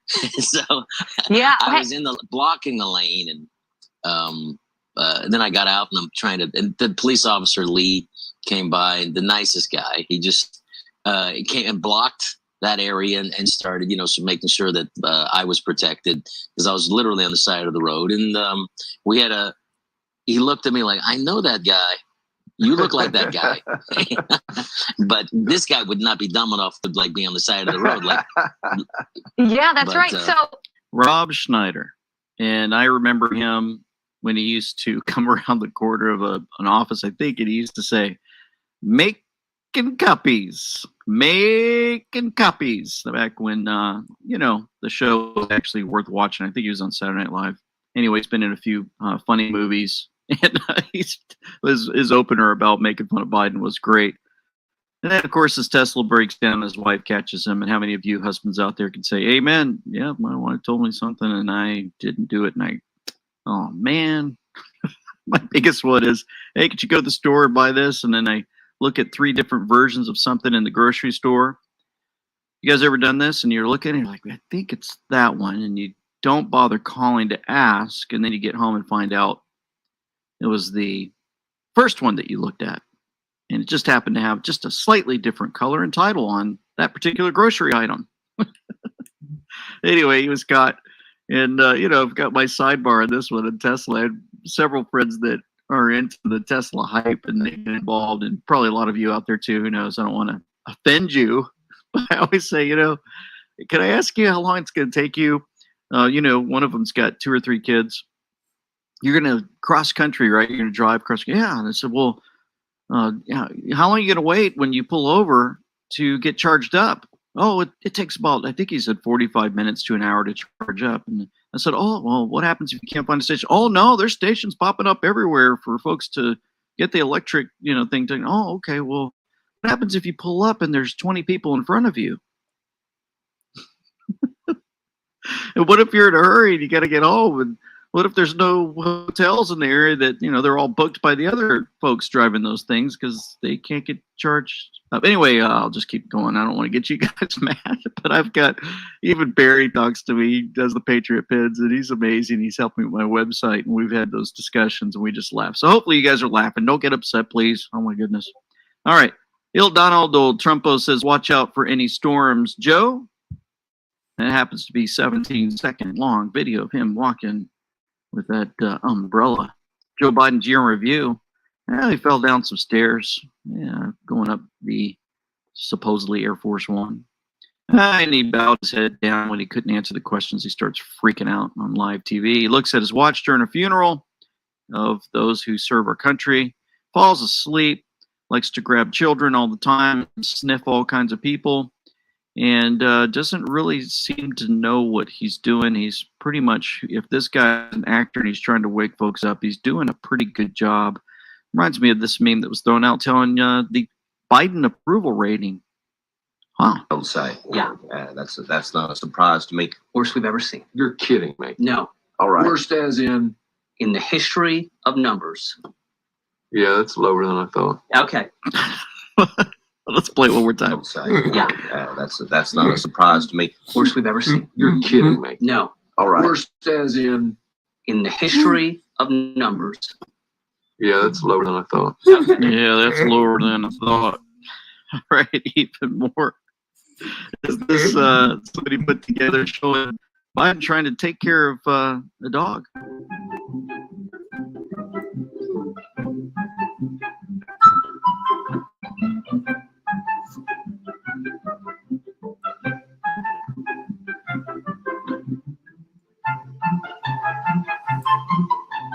Oh yeah. So he walks around. Dog pulls him. Yank. Then he goes around and gets caught up underneath him. The dog keeps running away. He's looking at everybody. He turns this way. He's trying to control him. And then look at all the people. They're running to support him. Look.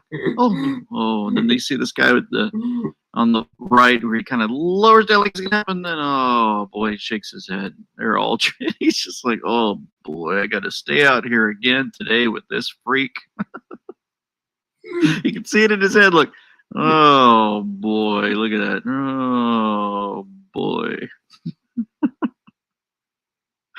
All right, then we've got this put together for us to remember. Not one single whisper of scandal. Not one. Not one single.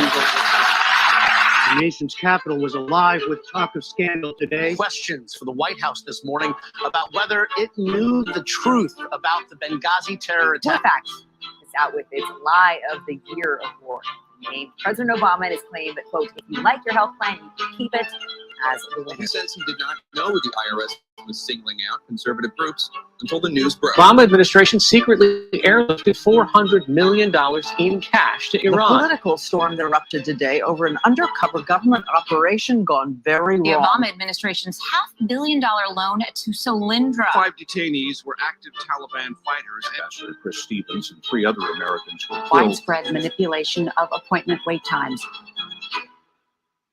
Not one single whisper of scandal. Not one whisper of scandal. Put together very nicely. There's a lot of work to do these type of things, that whoever put it together.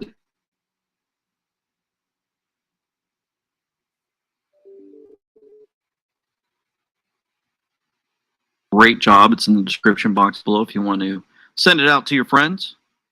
And the Communist News Network obviously has been busy. They're saying that Melania Trump steps back into the public eye. I think they're worried. Tippy Top Patriot said a few minutes ago, a notification popped up on my phone from the Communist News Network, CNN, that said Melania Trump's back. Just wait until, much to their chagrin, the headline says Donald Trump is back. When that day comes, I'm going to watch Rachel Maddow's show just for the comedic value. That would be something else. So here's another collection just to help get us through our new year. I am banning memes. Stuff that. We want our old teacher back. He's banned too. But he really gets it. Today, memes. Memes are the true red pill, and they make the libs' heads explode. Soul memes. Hit me with a dank idea. A warrior prince. Good. Stride, a great elephant. Doing battle with the Dems. That's great.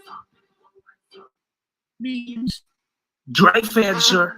Give me a meme that will make the libs cry salty tears. Action hero on a motorcycle. Good. Keep going. China driving the COVID pandemic. More. America rescued and COVID up in flames. Excellent. Memes. William of Ockham. I want a spicy meme. Go. Presidential library in Florida.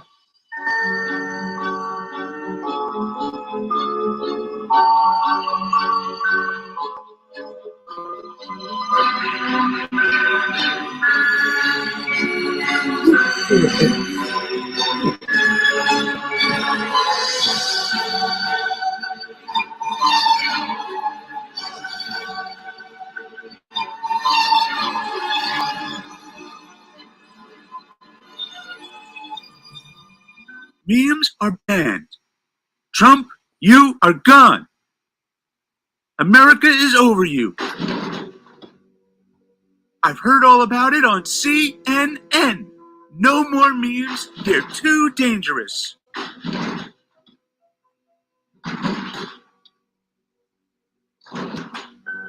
Meme lords, the Dems are going full commie. We've got to make 2022 count. Let the 2022 war begin. Let the 22 meme war begin. So you've got all these guys that are meme warriors that put these things together. Some pretty good ones. And I thought you guys would like to just have a little injection of some things to laugh about while we're going through all this. Did Biden just wave the white flag on federal vax mandates? In a call yesterday with state governors, Biden admitted, look, there is no federal solution. This gets solved at the state level, and that ultimately gets down to where the rubber meets the road, and that's where the patient is in need of help or preventing the need for help. Brian Cates responded on Telegram, try to imagine what it would look like if the Biden administration reluctantly waved the white flag on federal vaccine mandates because you saw it today. How many of you recognized it? An op-ed in the Washington Compost titled, Biden is learning not to fret over vaccine deniers, comes to a similar conclusion. The article notes, quote, Biden has recognized that the problem of the unvaccinated is actually the responsibility of red state governors. Faced with cratering approval numbers and a tsunami of Dem retirements, is the Biden regime capitulating on its unconstitutional jab coercion edicts? A December Biden re-election poll shows dismal 22% support. Remember, we showed that in the last video, and Harris has 12%. Oh, yeah. Dems' critical thinking, critical working class Hispanic base is fleeing the party. A Christmas Rasmussen survey found that 41% of the Dems now believe the 2020 election was stolen. Folks, the numbers are popping up everywhere and they're falling apart. Also falling apart is the information that's been popping up on Maxwell, right? That he turns up on Prince Andrew. His big problem in this picture of Ghislaine Maxwell and her trafficking stuff that popped up where she's guilty.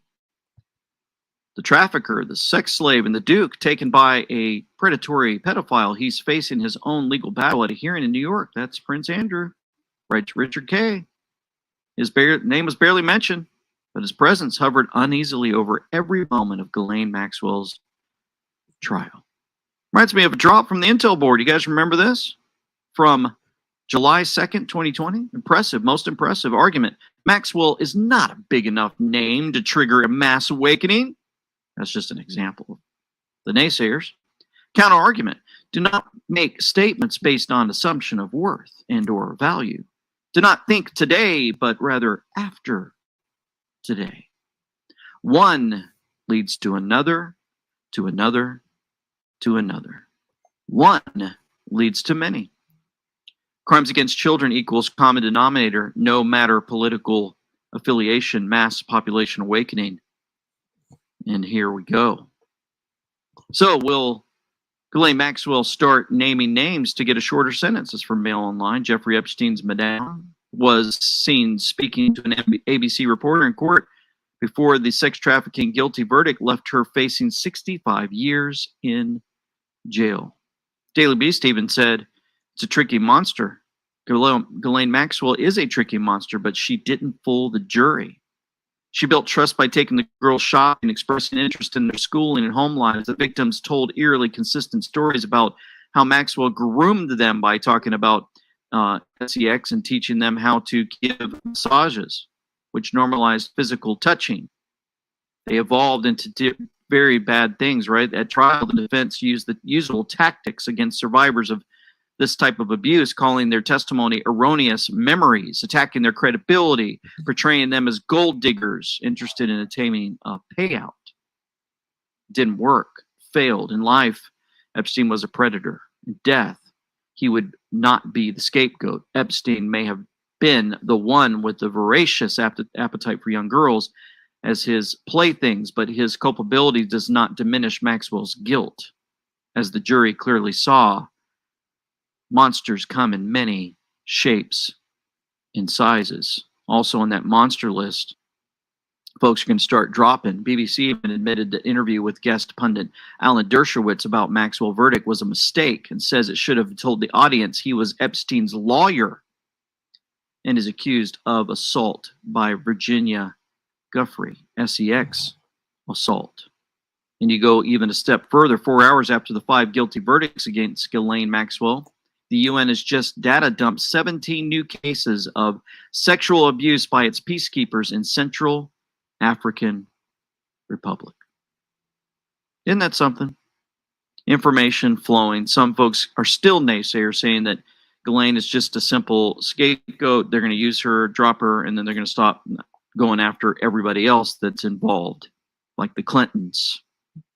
We'll see how this will play out. I love the solar water heater. The solar water heater is an ultra-portable thermos that's powered with solar energy. It boils water, tea, coffee, noodles, and more within minutes from virtually anywhere. It's a must-have piece of gear for every prepper and survivalist, in my opinion. That's right. So you go in solarwaterheater.com in the description box below. Use promo code NO20. You get 20% off of that bad boy. It is amazing. So did you guys know that permanently suspended on Twitter was Robert Malone? Yeah. We all knew it would happen eventually, says Dr. Malone. Today it did. Over 500,000 followers gone in a blink of an eye. That means I must have been on the mark, so to speak, over the target. It also means we lost a critical component in our fight to stop these vaccines being mandated for children and to stop the corruption in our government, as well as the medical industrial complex and pharmaceutical industries. So please spread the word. Share this on your own Twitter feed or whatever social media venue you wish. So he's out there just to let you know things are playing out. And I think he's going on the Joe Rogan show. And I don't know if you guys know that, I'm not a big fan of Rogan, but he's been putting out some interesting stuff lately. He even said he thinks that Michelle Obama, a.k.a. Michael, would be a great president. So he's kind of loony sometimes, I tell you. Also loony is the Satanic Temple. These guys really think that they've got, everything it takes to win people over. They've got a lot of folks following them. No matter who you are or what you identify as, Satan loves and accepts all. There's their little symbol they put on that one, December 28th. Replying to that, folks actually say thank you to the Satanic Temple, and others say thank you to the beast himself, that old lying serpent devil. Anyway, moving forward, actor John Bowe is not having any of it. He shares his thoughts on ivermectin. Still need to be investigated in terms of No. Stop that. Spencer Tracy, first of all. Yes, the actor. Yes. No.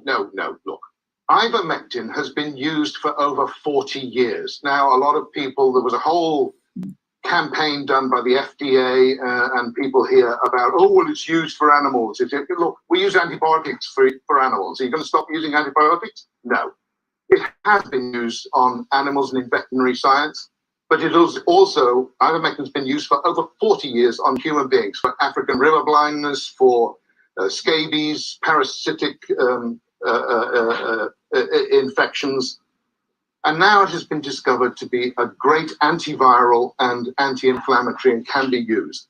It's safe. The World Health Organization, I have some skepticism about the World Health Organization and its funding, but the World Health Organization says it's one of the safest drugs. It's safer than paracetamol. There have been, as far as we know, somewhere between 10 and 15 deaths over 40 years and billions of doses given out. What's the delay? They're supposed to be doing this. Yeah.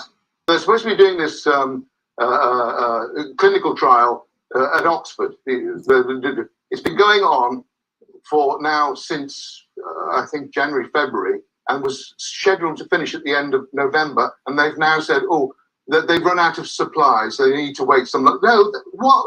Why?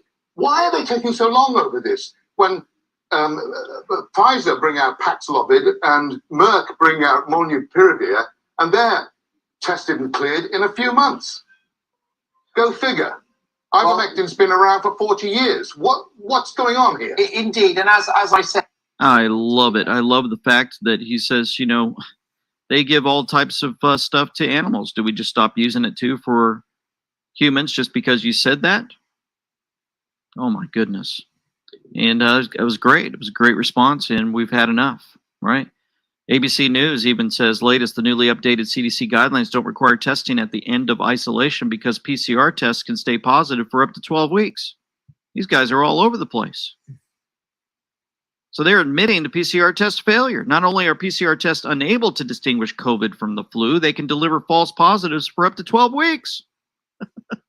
This means that for the past 21 months, People sat home for extra days and weeks because their test came back with an irrelevant positive. We didn't know this 6, 12, 18 months ago. Really? Hi, CDC Director. Does the above mean that we don't need a negative test 48 to 72 hours before flying into the U.S., since fake irrelevant positives can linger for 12 weeks? ᖏᖃꍿᘿᑍ. Many public health bureaucrats have been making this stuff up as they go along for a long time and are nothing more than the political operatives for Democrats. Some of us have been calling them out for a while. The veil is coming down. It's also coming down for those that follow the NFL, because a lot of folks don't watch channels like this. They don't get their truth from very many sources. And so it's great to have guys like this, you know, because there's a lot of football fans that would actually listen to Aaron Rodgers. Science that can't be questioned is propaganda. When did freedom of speech, when did we lose the ability to respect somebody's opinion, right? Because it's just an opinion. My thoughts are just my own opinion on this matter. But like, let's have a healthy debate. You believe what you believe. I believe what I believe. We might not change our thoughts, but we can't have a healthy dialogue without name calling and mudslinging and calling people anti-vaxxers and kooks and all these different things. I'm like, no, I made a decision that I thought was best for my body. You might not agree with that. That's fine. You want to talk about it in a civil way, respectful of each other's opinions? Oh, no, you're just going to cancel me or because I'm not a doctor and I'm some dumb jock and I haven't, you know, done any research on my own. Well, those things are false. Very good, Aaron Rodgers. Way to go, man. And it's great to have guys like that out there. I'm sure he gets phone calls and folks from the NFL telling him all the time to stop doing this. Big Pharma's probably paying us all kinds of money. You can't talk like this. No. And he says, I don't care. What are you going to do? Take him out? These folks are showing all kinds of information. I mean, Robert Kennedy's been shut down everywhere he goes. Kennedy Jr. explains why Big Pharma is fixated on delivering high-risk experimental COVID jabs to our children. What are your views on giving this COVID vaccine that they've made to kids? I know I'm from Canada, and I think that they're implementing that in order to go to school in Canada. Well, they have to give it to kids because here's why. They cannot market this vaccine without having immunity shield. Oh, I mean, I sue pharmaceutical companies for a living, and I have enough criminal activity that I know about Pfizer at this point and Moderna. If they went ahead and marketed a vaccine where they end up killing people or injuring them, and I can sue them, well, they'd be through. So they're never going to market a vaccine, allow people access to a vaccine, an approved vaccine, without getting liability protection. Now, the emergency use authorization vaccines have liability protection under the PrEP Act and the CARES Act. So as long as you take an emergency use, you can't sue them. Once they get approved, now you can sue them, unless they can get it recommended for children. What? Because all vaccines that are recommended, officially recommended for children, get liability protection, even if an adult gets that vaccine. That's why they're going after kids. They know this is going to kill and injure a huge number of children, but they need to do it for the liability protection. And here's how they know that it's going to injure kids. During the Pfizer study, they only tested it on 1,300 children. And one of those we now know was a girl called Maddie Gary. And we only know about this because she and her family came forward and told us what happened. Maddie Gary got the vaccine. She immediately went into seizures. She is now in a wheelchair for life, and she needs a feeding tube to eat. Oh, because Pfizer only tested on 1,300 kids, it is stuck with the extrapolation. And 1 out of every 1,300 kids is going to be injured like that, an injury worse than death. Pfizer did not report her injury. Instead, it said she had a stomach ache. So that's what they reported to the FDA. Interesting, right? Information I haven't heard before. If we can get these children to get inoculated or get the approval, then they can't go in and sue them. That's the whole reason they're after the kids. And of course, their injury rates are so high, it's unbelievable. And so sometimes you'll see information flow out from different movie series, right? We talk about Hollywood or those involved in movie making. Netflix likes to release a lot of junk. And we've talked about the receptors or the nanotechnology that goes into the bodies of people. And sometimes I think when they put these shows out, they actually show you even just a stronger version of what maybe might be happening under the scenes if they can control you remotely with 5G technology or whatever. So I found this trailer kind of interesting of what they shove into the faces of many people as they watch them and start, you know, getting them ready for what could be happening. Who knows?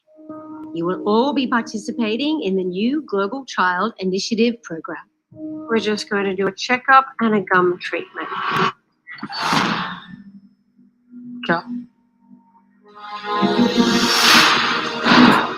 Every kid in our class, we've all been implanted. They want to control us. Tim, wait! Hello? Anyone there? We're the ones that time forgot. Hello? Who are you guys? We're the unlisted. And so are you. We will locate every homeless, lost, vulnerable child because all children deserve academic and medical benefits. They're tracking kids, Where's your twin? messing with their heads, and making them super strong. We need your help. Don't trust anyone.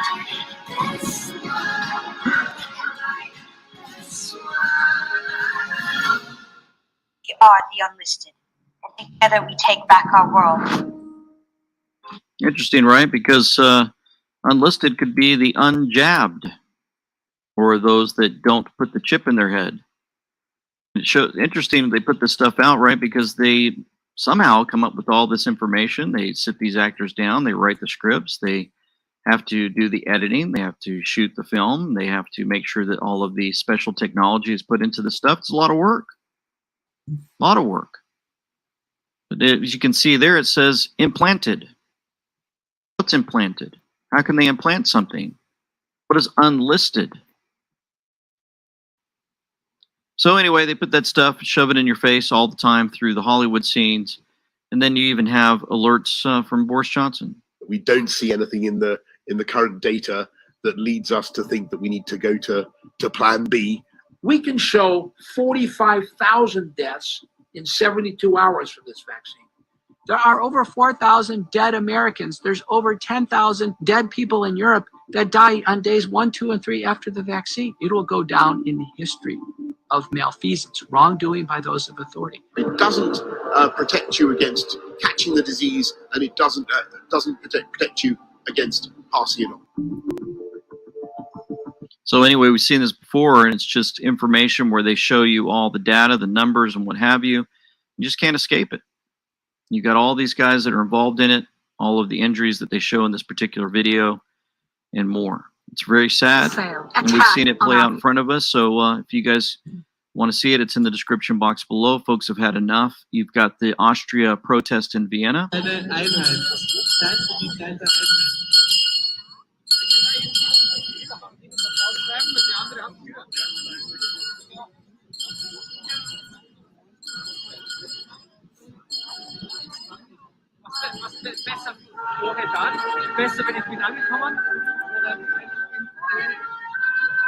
It's a lot of people. Love to be in the mix there. They're slowly walking, and they've got those candles lit, lights on. It's really compelling. And folks are rising up more and more. The numbers are increasing. You're seeing it as they're watching all of this play out. Even Pilot came out, sues the Biden administration. If you guys want more about taking folks out with lawsuits, go to vaxchoice.com. It's in the description box, vaxxchoice.com. And you'll be taken care of. They are doing amazing work for everyone. I too did not want to get the vaccine. I've never had a flu shot in my life. Injecting experimental drugs into me, not something I ever wanted to do. Traveling between the state that I live in, Hawaii, and California, where I have family, 2 states that have archaic travel restrictions. I decided between the pressure of that and my airline that was going to require mandate vaccine, I went and got the jab. I did it at 11:30 in the morning in Hawaii. Everything was normal. I went to bed. Woke up at 3:30 in the morning with my heart pounding out of my chest. I went to the ER. They hooked me up quickly to EKG, IVs, did blood work, quickly determined that I was in atrial fibrillation. It's a major cause of stroke. As Lee said, there's critical phases of flight where this stuff, when I certified to go fly, I have to check off a box before I go fly all you lovely people wherever you want to go, before I take that multi-million airplane. I check this box and it says I'm fit to fly. That was before COVID. That's when you knew, yeah, I have food poisoning, I'm cold, have a cold, whatever. Here, you never know when the genie's going to come out of the bottle and smack you down. I could have stroked out at 100 feet trying to land an airplane with 40 airplanes lined up next to us. I could have just pushed down on that stick before the person next to me could do anything.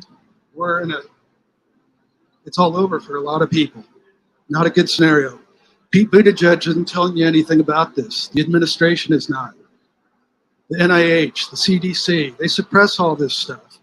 There's a number of pilots out there that are fearful to come forward and speak.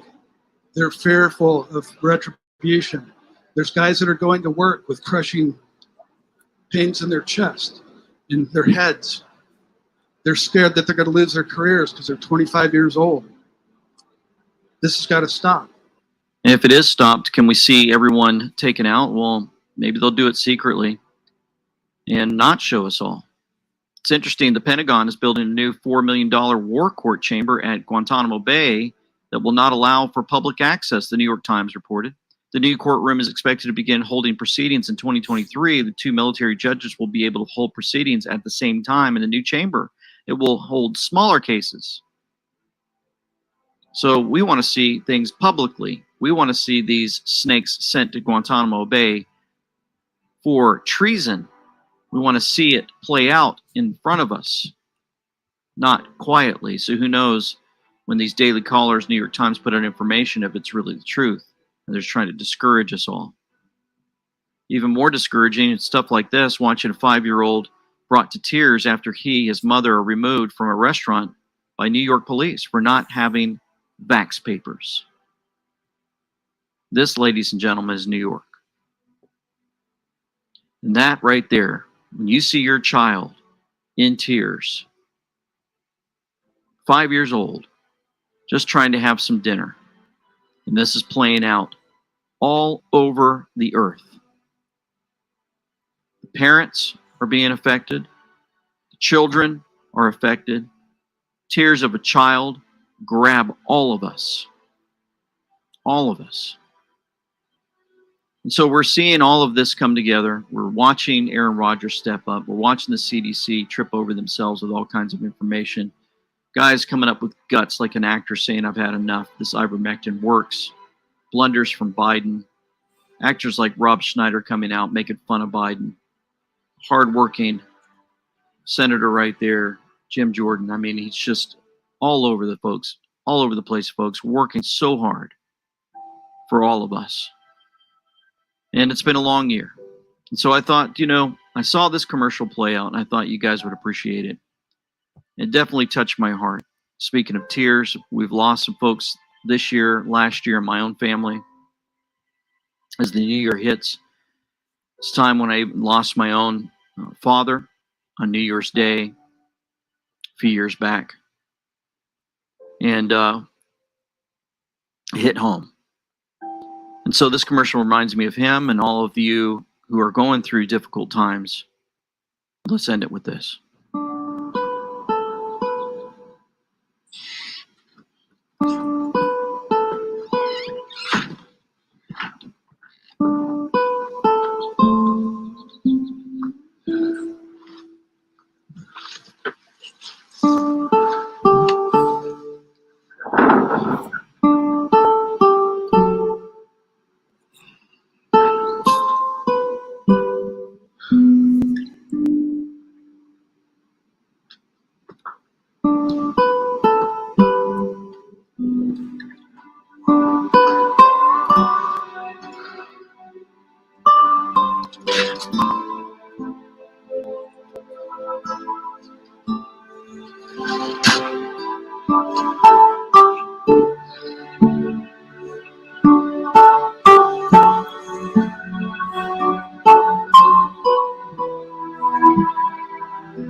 Hey,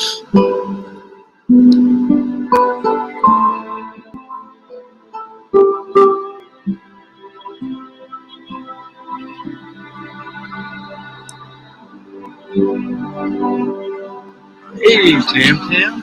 How are you? Well, it's been hard with Dad these days, and so I was thinking maybe. Your mom's car. I mean, you know, she taught me to drive in that car.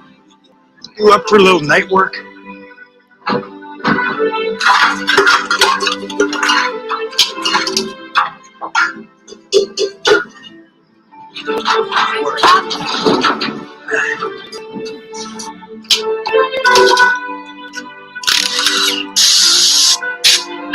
Don't mind me.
Thank you.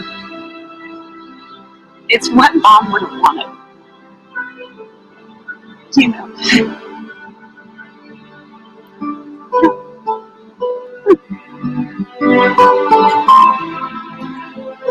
It's the best Christmas gift I could ever have.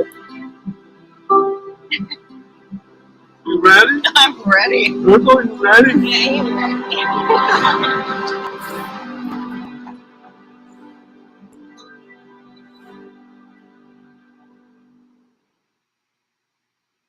For nothing is secret that shall not be made manifest, neither anything hid that shall not be known and come abroad. Let's pray. Heavenly Father, we know that you desire to give us good gifts. I'm reminded of that verse over and over again. If a father gives gifts to his children or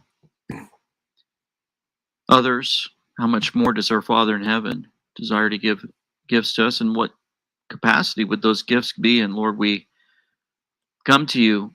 Thank you for the greatest gift of all, your Son, Jesus Christ, who died for us on the cross and came back to life after 3 days. How could we make it if it wasn't for him? How could we live if it wasn't for him? Don't understand how folks can live without having a relationship with our Father in heaven through Christ. So we need a fresh coat of paint. We need the dust to be taken off of us. We need a renewed spirit in us as we enter into a new year. Well, many of us hope for great things. Many also see doom in the end and just a quicker road trip up to heaven. None of us know how this is going to play out. Only you do. We ask for increased faith in you as we go day by day in this journey. We thank you for our loved ones. We thank you for those that have been on this journey with us. We ask for continued protection from the enemy who wants to destroy us, make us sit back, and just fade into not doing anything at all. May we have increased love for our neighbors, increased love for those that are hard to put up with. It's in Jesus' name we pray, amen. Thank you, folks, for this journey together. We're going to try to pump out more information throughout going into this new year for you. I thank you for everything you've done for us. For now, this is LT with Them We Know, signing out. How's this for incentive to get your vaccine? Get your shot today and you can get free dances from a local strip club. But every man is tempted when he is drawn away of his own lust and enticed. Then when lust hath conceived, it bringeth forth sin, and sin, when it is finished, bringeth forth death.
So hey guys, I'm going to drop the link so people can come up.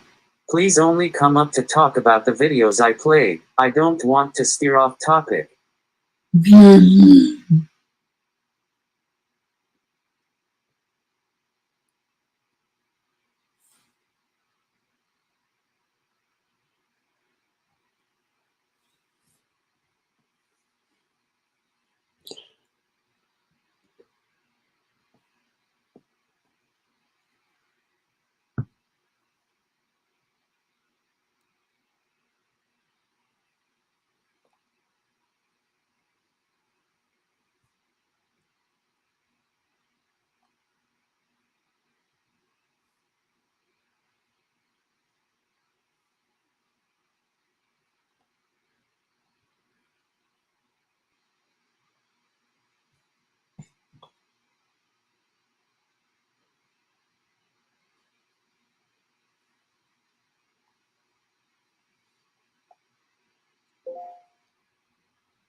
Thank you guys for understanding. I just want to get others' opinions now since I've played a series of videos.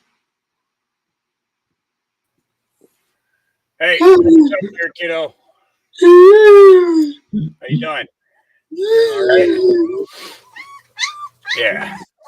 So, Operation Lockstep. I'm going to drop the link. Actually, I'll put it in the private chat. Zach can drop it. There you go. This is the PDF. So, Operation Lockstep was, it was considered the Rockefeller playbook. All right. Start off with the common cold, mild symptoms at most, media endorsement, mass paranoia and fear, flawed testing system utilized, which picks up any genetic material in the body and triggers a positive result, inflation of case numbers, through the changing of death certificates, double counting, classifying all deaths, including other diseases and natural causes, as that particular illness. Lockdown will continue will condition people to life under draconian laws, prevent protests, and identify public resistance. So, you know, when you look at this, you got to look at the overall ability of the government taking on total control, you know, and they do it through the means in which to get the least resistance from us, you know. People have been asking me, you know, what can I do to change things? What can I do to change things? Well, you get out there and you start using your voice. You start standing up. You start putting out information. You start having conversations with everybody. It's the only way to do this. You know, if we want to stop this, we want to avoid this, then we have to do our part. No matter what, you know, whether it's family, friends, or neighbors, community, so on and so forth, all the way down the line. But if we are not participating, then we are not, in fact, doing anything in order to stop this pure evil from going about. Second phase. First phase will lead to a compromised and frail immune system through lack of food, social distancing, wearing of masks, lack of sunlight, and healthy bacteria. Exposure to a particular type of radiation, it's put off by those tower thingies, will further attack the immune system. Thus, when people reemerge into society, more people will fall ill. This will be blamed on that particular virus. This will all occur before the vaccination is ready to justify it. And longer and more potent lockdown will follow until everyone takes the jibber-jabberwocky. Right. So they break this down. It's this is when you think about the overall intensity of everything that's gone on in the last 2 years, it's so easy to get wrapped up in the humdrum of it all. We have to do something, and we have to do it now. It's well past time. Go ahead, Zach. Just start getting involved and getting people in local government, and then work on the higher levels. Oh, absolutely. Yep. Why you think we've been telling you to run for Senate? Yeah, I agree. Start at the ground level. And Zach, as far as the timing of these videos you've shown the last few days, you've had a directed topic, then you moved to this today. Are you thinking you're kind of going step by step into what led up to where we're at? Okay. So you're like laying out a thesis of the way that you think and okay. Yep. You're doing good too. At this point, do you think, seems to me like all the fervor over everyone being zapped and jabbed and etc., it's kind of died down. It's not as strong anymore. Yeah, you see artists, you see sports people, Yes. and you see actors. Those are the people you see talking about it now. Other than that, you're not really hearing anything from the politicians or anything, except for Pelosi. It's everybody's got to get. Yeah. I'll give you something, lady. I'll give you something you won't like the direction it comes from. If their intent was control and thought control and compliance from everyone, to me, perhaps they have already milked people as far as they could, compliance-wise. And now I see it shifting into other modes of thought. Like they were able to, for 2 years, milk a really good thing of people being scared of some invisible, albeit legitimate illness. You know what I mean? Yep. And now it's transitioning, but the mode, it's the same intent in mind, and it's submission of all of us, mentally, physically, whatever. Julie Bean. Yeah. It's this has been, this was, when was this? This was produced back in. Lockstep was produced back in, if I'm not mistaken, sometime around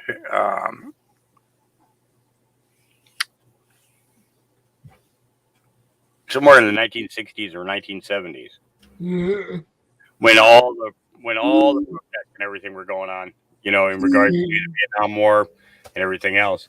You had a group of people who were vehemently trying to make money off of a war, and the kids just kind of they got in the way. There's actually a few different things that go to this. I actually wanted to touch on something that you went over last night, Zach, as well. The Smith-Mundt Act was done because of the Protocols of Zion that Henry Ford published in his newspaper. Okay, that was the true beginning of pure censorship here in America. Right. And it was the first censorship that has gone on in America since the book burnings of the witch trials, the Salem witch trials and such. So you can actually take Rockefeller's playbook and drop it in side by side with the Protocols of Zion, and it begins to make a clearer picture for you. It boils down to depopulation, forcing the American people into their homes, masked up, and the thing about the masking up, it wasn't so much as the fact of the mask itself, this piece of paper or cloth that people wore over their faces. But back in the old days, in the slave days, they would put on a steel mask that would keep the jaw shut, and a paddle that went across their mouth so that they couldn't speak. Okay. The paper masks and the cloth masks were basically producing the exact same effect. People began to stop communicating, began to stop standing up for themselves, began to, it basically, they weaponized what they believed was going to be an illness that was going to, wipe out a certain number of the population, and they figured that the rest were just going to fall into place, immediately upon this happening, and now they're beginning to find out that we're not doing that. We're not going to do that. Can I say something? I've been over here being very quiet. Hey, Angry. Hello, Virginia. Hello, Hawk. Hello, Zach. Great job, my friend. But I know it's something he didn't share. It's something that I'm doing here in the very near future. All of this started with something called Operation Mockingbird. If you know what Operation Mockingbird is, that's why we have certain news stations repeating what the politicians are saying. Operation Mockingbird is the news media being a mockingbird for the actual government. So that's where this all began, Zach. That's why I was asking you if you've ever heard of it. Go ahead, Zach. Virginia, to answer your question, I started yesterday with the 90s into the Obama years, and then Operation Lockstep was started getting involved in the 60s, but the Rockefellers spilled it in 2010. Understood. Excellent flow, Zachary. Excellent. And it was under Obama that media no longer had to entail any truth or integrity in journalism. It became entertainment. It's classified as an entertainment program. They're under no obligation to say anything true.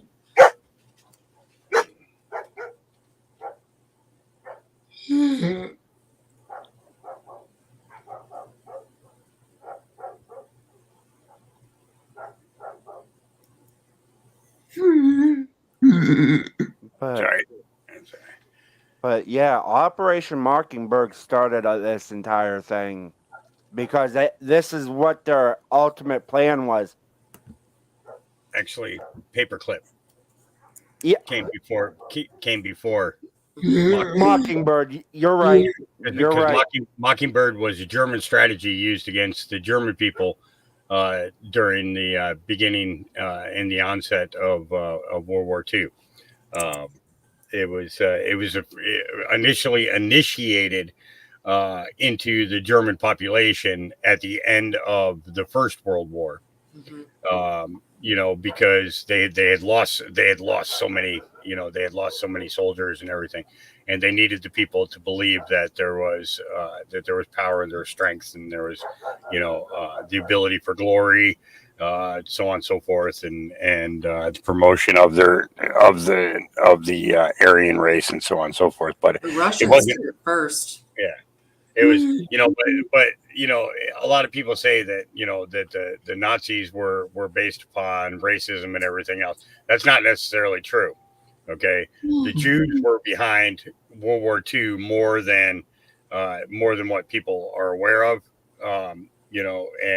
And what Hitler was fighting is pretty much the same thing that we're fighting now, but it was, at that time, media was manipulated in order to get our young men to sign up and go off to war, go and fight these fascist Nazis and everything else. Now there was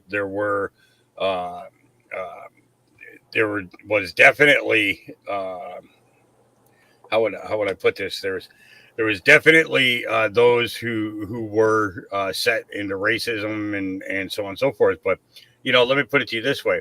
The Olympics that happened there in Germany before the beginning of the Second World War, Jesse Owens went to, and Hitler said, that he found, Jesse Owens to be the premier athlete of the world. He had more respect for Jesse Owens than any other athlete that he had ever seen in his entire life. So we can't say that it was all about race, but it was, there was a religious basis behind it. There was, the Khazarian mafia had their hands in real deep, and that's basically what Hitler was fighting. Because I'm going to tell you now, the people who died in those concentration camps were not just Jews. There were a lot of Germans in there as well. Lots and lots of Germans that were in there. They were all people who were unwilling to comply with, with the, basically they went against the narrative. No different than the kind of crap that we're putting up with today, with COVID camp and all that other shit. And it's basically, it's because people are not complying that they're gonna, force you into a camp, all this other crap, at the same time, Sam Walton was the head of all the FEMA camps here in the United States. Back then, during the World War II, he was in charge of all of the German internment camps that were here in the United States to keep the Germans, basically held captive until the war was over. It was the same thing with Japan, all the Japanese internment camps. Same thing with the Korean internment camps during the Korean War, and the Vietnamese during it was Vietnamese, Filipinos, and it was Vietnamese, Filipinos, and I believe Koreans also during the Vietnam War. So it was the idea, that Sam Walton was, this is the great founder of Walmart. Why do you think all the Walmarts are FEMA camps? just waiting to happen, is because of the fact that he's got experience. Right. His family is going by his playbook, and they're ready to create and turn them into whatever that they need to do. So that's some shit. Yeah. What's up, Sean? What's up, Virginia? What's up, Zach? What's up, Hawk? What's up, Angry? Hey, Sean. How are y'all doing tonight? All right. How about yourself, man? Not too much. I was just listening to what y'all were saying, and I caught a good bit of that content that Zach shared. I approach these situations that Zach presented from a financial and monetary lens. So where I see the root and where they're going and what the reason is, I see it from a monetary perspective. So it's interesting to hear y'all's thoughts, because I look at the playbook differently from y'all. Not that the conclusion isn't the same, but what the actual steps are in order to actually move that system forward. I see it from a different light. I think it's a lot of the things that are presented to us I see as fluff, because it's like the underlining things that most people are too busy with. You're in your daily life, you're working your job, you got to pay your bills, so you don't see it. And I think it's underneath even a lot of the stuff that we do have evidence of. If that makes sense. No, it does. It's that's what I was saying. It was where the Khazarian mafia was concerned back in the back at the end of World War I. And to be honest with you, at the end of World War I, they had killed off more than 50% of the Khazarian mafia at that time. It was all about the money. And then 3 years after they stopped hunting down, the Khazarian mafia members, in Italy, France, England, and other places, because of the fact that Germany had lost so many young men during the First World War, that they stopped seeking after them, and at that same time, that's when the Titanic went down. And then just a few years after the monetary system was established, not only here in the United States, but also in the UK, it was also established in France. It was also established in Italy. It was also established in, Czechoslovakia during that period of time as well, and Romania. So when the establishment of the World Economic Forum came about, that was basically during that period of time, because the world economics became a huge part of of the vision, globalization. Yeah, well, absolutely. Yep. But they couldn't do it. They couldn't make the money unless they made the war. Mm-hmm.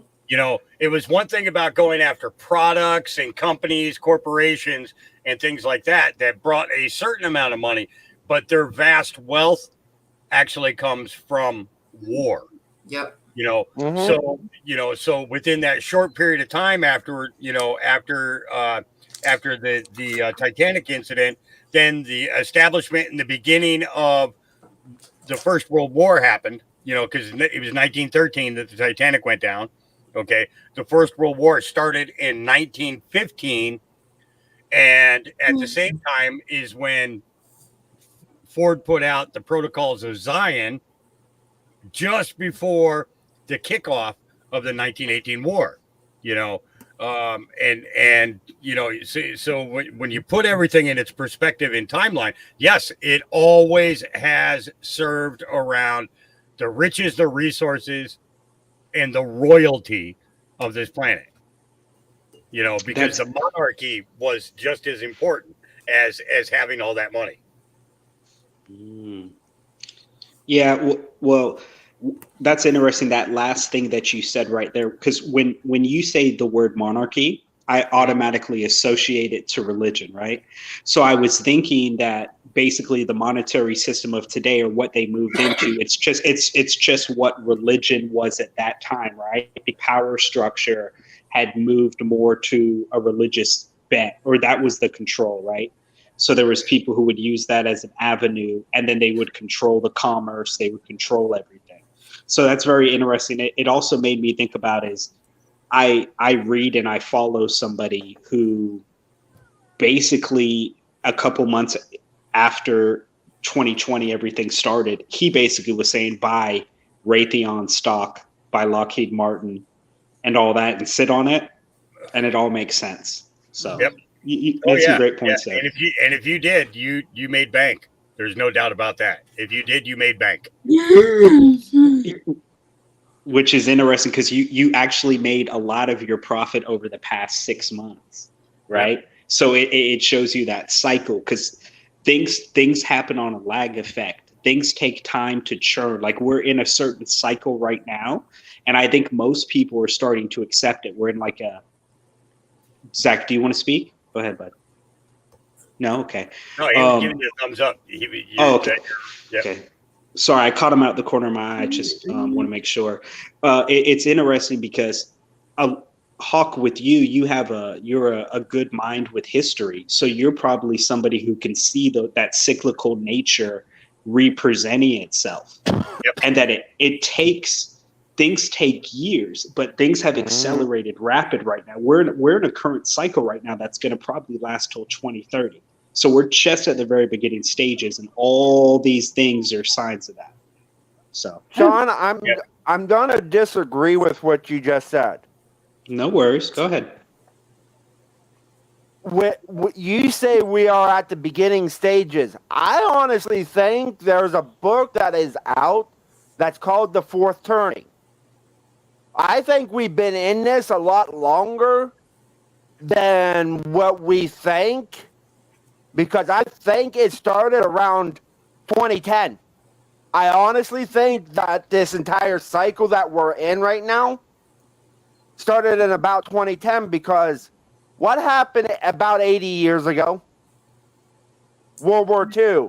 What happened 80 years before that? That was the Civil War. What happened 80 years before that? That was the Revolutionary War. 80-year cycles. We're in we're in that, but I think it started in 2010. I think we're about halfway through it. So you actually, hold on one second. I apologize, Hawk. Just let me get in real quick. So you actually make a really great point, Angry, but you're kind of reinforcing what I was talking to Hawk about when you think about it this way. So Hawk is somebody just like you. You guys pride yourself on your knowledge of history. So you guys think in cycles, maybe 100 years, 80 years. So I understand those cycles, but when I think about current day cycles, I look at certain trends. So I look at 10-year cycles, 20-year cycles, 25-year cycles, 30-year cycles.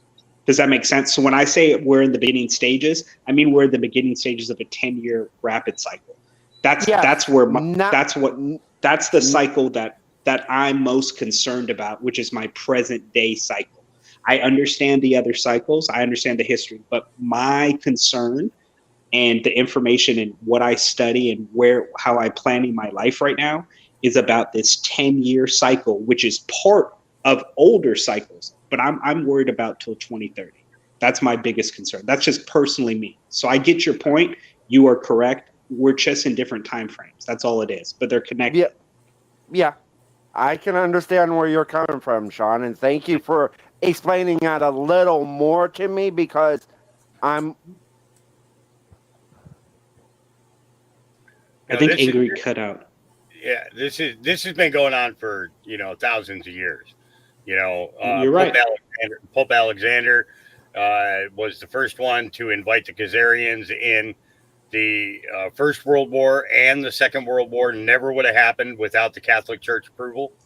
And where did half of the money come from? The Jesuits of the Vatican. So it has always boiled down around money. But at the same time, you know, it's also boiled down to population control through all of this too, because of the fact that, you know, it's the wanting of it's the wanting of your silver, gold, diamonds, art, and all that stuff that is always collected during war, always taken away from you during war, you know. And then, you know, and then you look at the vast wealth, and then you think about the monetary gains in which these guys get for the production of armor, you know, and armory, you know, production of, you know, shells. I mean, look at the movie Schindler's List.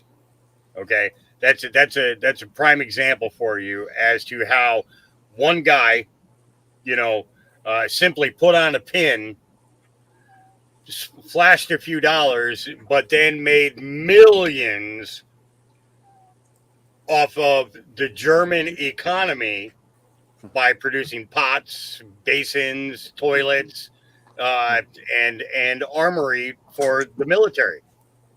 You know, so it all boiled down to money. Now, in the end, you know, the difference between Schindler and most of the others was that Schindler used that to actually purchase lives at the end. You know, he had the vast wealth that he had made, you know, during owning of all these manufacturing companies and everything else, and producing for the German people and for the German army, you know, but he used that to purchase lives of the slaves that were, you know, making all this stuff. Right. You know, he did everything that he could. And the fact that, you know, the shame of it all is that they focused on one set of the racial divide that was going on in that period of time, which was the Jews. But there were so many other ethnicities that were involved that Schindler also saved. He didn't just save Jewish lives. He saved the lives of Polish, you know, of Russian, of, you know, all different regions, you know, Romanian. Yeah, he didn't discriminate. If he could, he tried. I loved that movie. But also in the Holocaust Museum in DC, there was a Schindler display one of the times that I went there, and it was a whole wall of drawings from children who had been saved by his actions. All, you know, of course, they were saying thank you, and just, I'm talking easily 1,000 little colors that they did, telling little stories about their family and what he did for them. And children's voices almost speak louder than, you know, the adults that we know about and the jobs that he provided. Go ahead, Zach.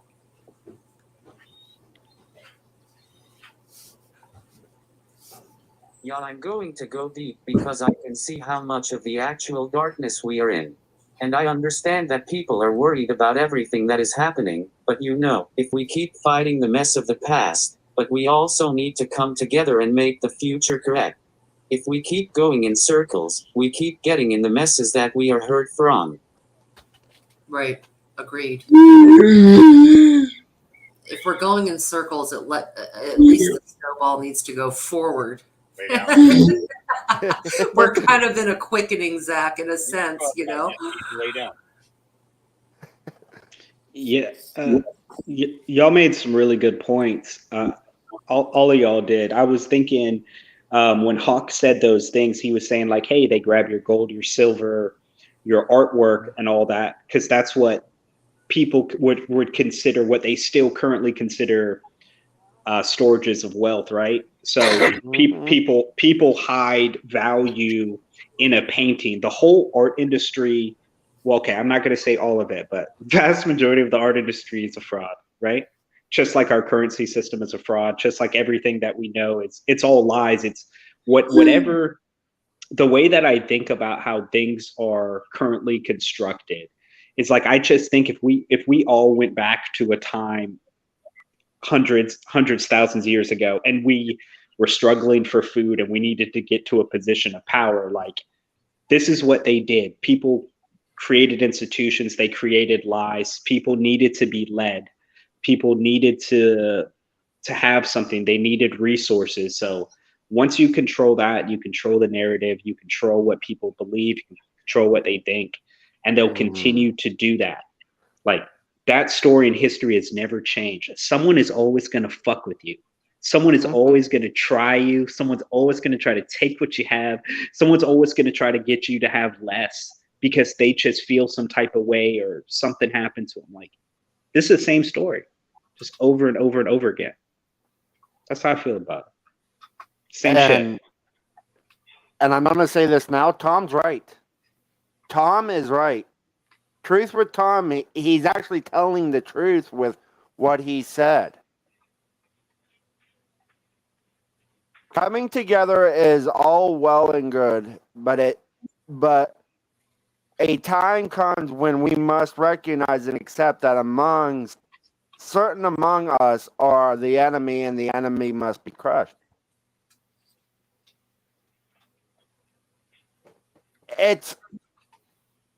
He's telling the truth, but I think with what we've been talking about, we see that cycle is still there. It's hard to crush the enemy when we have certain beliefs. Yeah, but beliefs change for a lot of people. Like, have you ever heard the expression that somebody said, like, Americans' concept of history goes back to breakfast? Like, people change their minds rapidly. So, like, what somebody believes 3 years ago, like, think about people who believed that everything that they saw on television was the truth. 3 years ago, that was a belief. They felt good about it. Things change, so you never know. I wouldn't say I'm looking forward to the future. Like, I'm not all doom and gloom. I actually think a lot of us are pretty intelligent, and I think we're going to be okay. And I think it's going to be rough. I think there's going to be a lot of turmoil. There's going to be uprisings, all of that. But I think we're going to be okay. That's my personal belief. I think we're going to be okay. I don't think it's, I think we're going to be fine. It's going to be violent. It's going to be a violent turning, but I think we're going to be good. So, we as in us or our kids? Where do you really think our kids are going to be at in 10, 20, 30 years? I think the violent cycle. So, like, remember Angry brought up the fourth turning.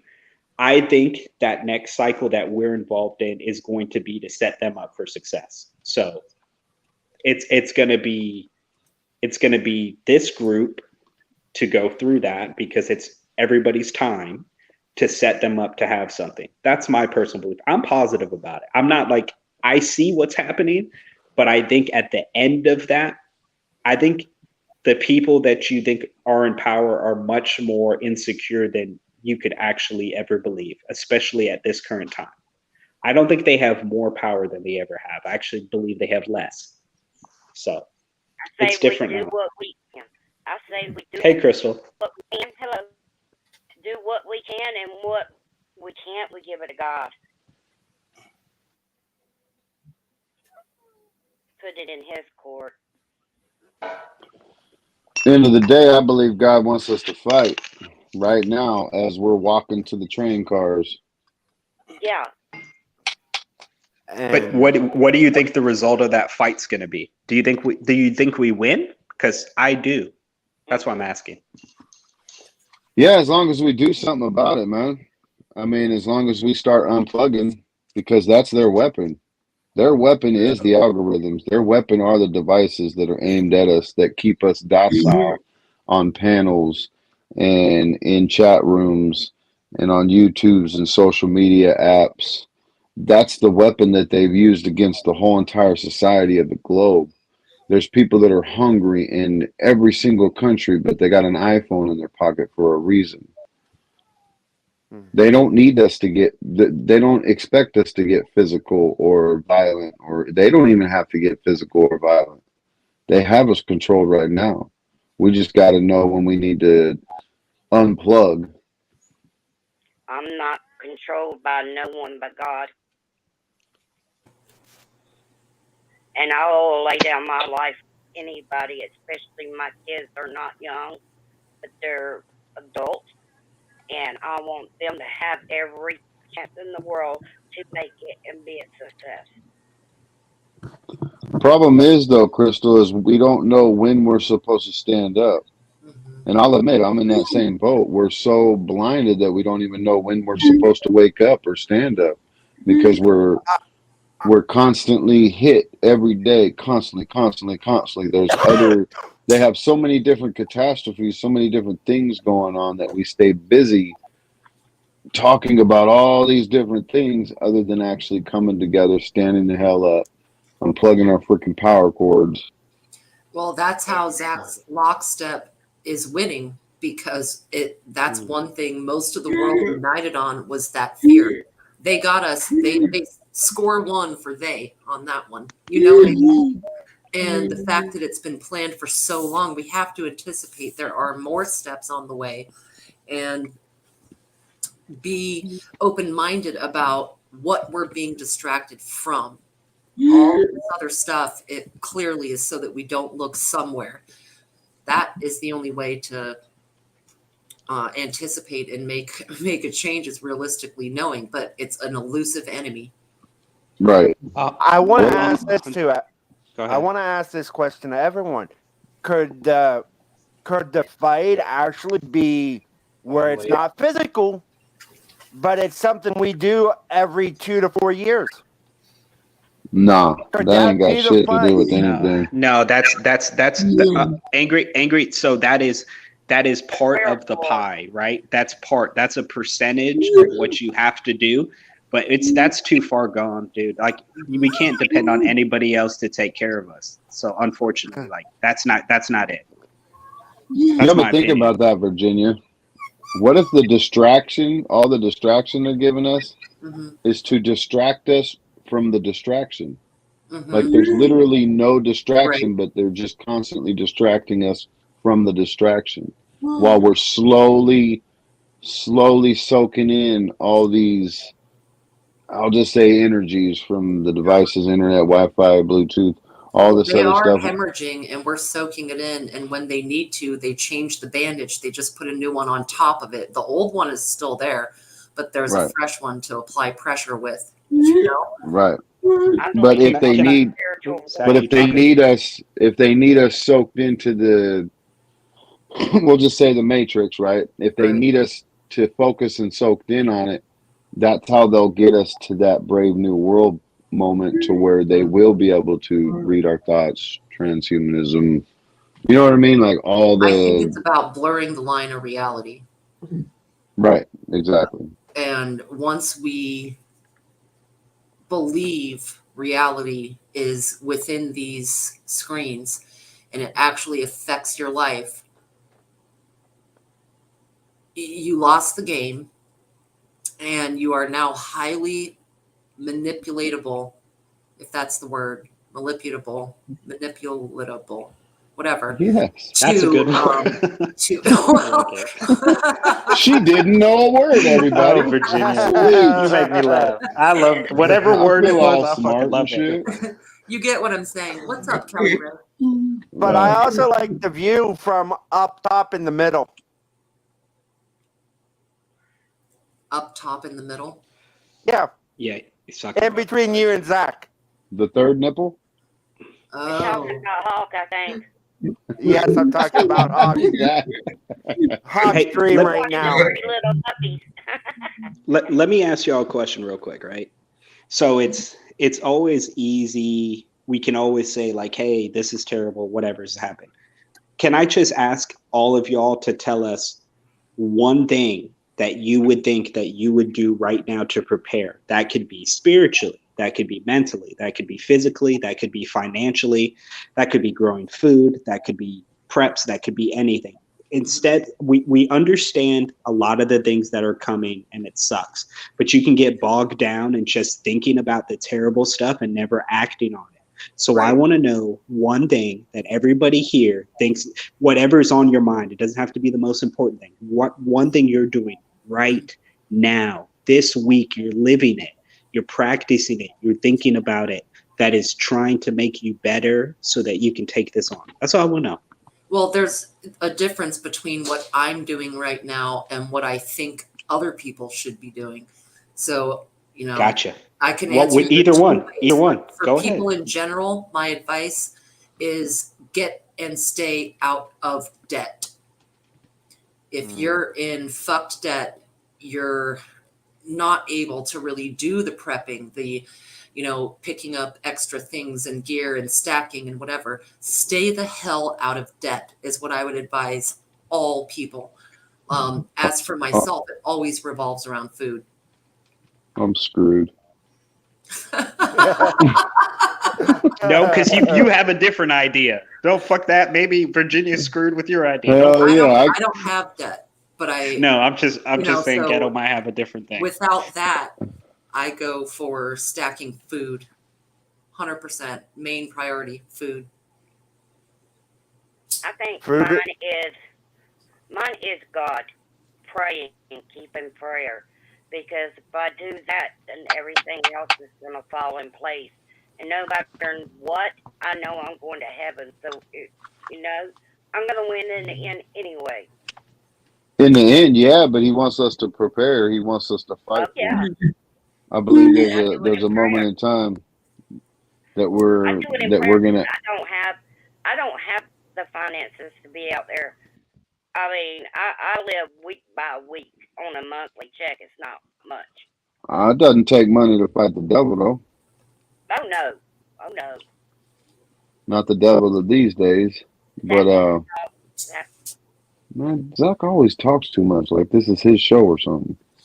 I think it is. So disrespectful, Zach. I'm tired of it. Hey, Zach, he is below you. You can slap the heck out of him if you wanted to. I'm tired of it. Go ahead, Zach. Honestly, I'm prepared spiritually and mentally for the future, and I'm trying my best to start prepping food as soon as I can get items. There you go. One step at a time. For me, it's what Zach just said. But I think I have all three because of where I live and what I do for a living. Explain when you say all three, because so people understand. What do you mean? I'm spiritually strong with God. I pray every day. I listen to. I have my half hour just with Him every day. Sometimes it's longer. Sometimes, but it's at least a half hour that I pray and I meditate and be with Him. I'm physically strong because I do work out. I do lift. I do the things to keep my body in shape to the best of my ability, even though I do have a prosthetic leg. And me living on a farm, I have the food, I have the resources that I would need if something does happen. I have all of that within reach of where I'm at right now. Can I ask you a question, Angry? Sorry, Virginia, go ahead. Food. Are you stacking food? Yes. I got a root cellar that I built that it's starting to get full. So yes, I got food. I have things in there that I'll be able to keep for years on end.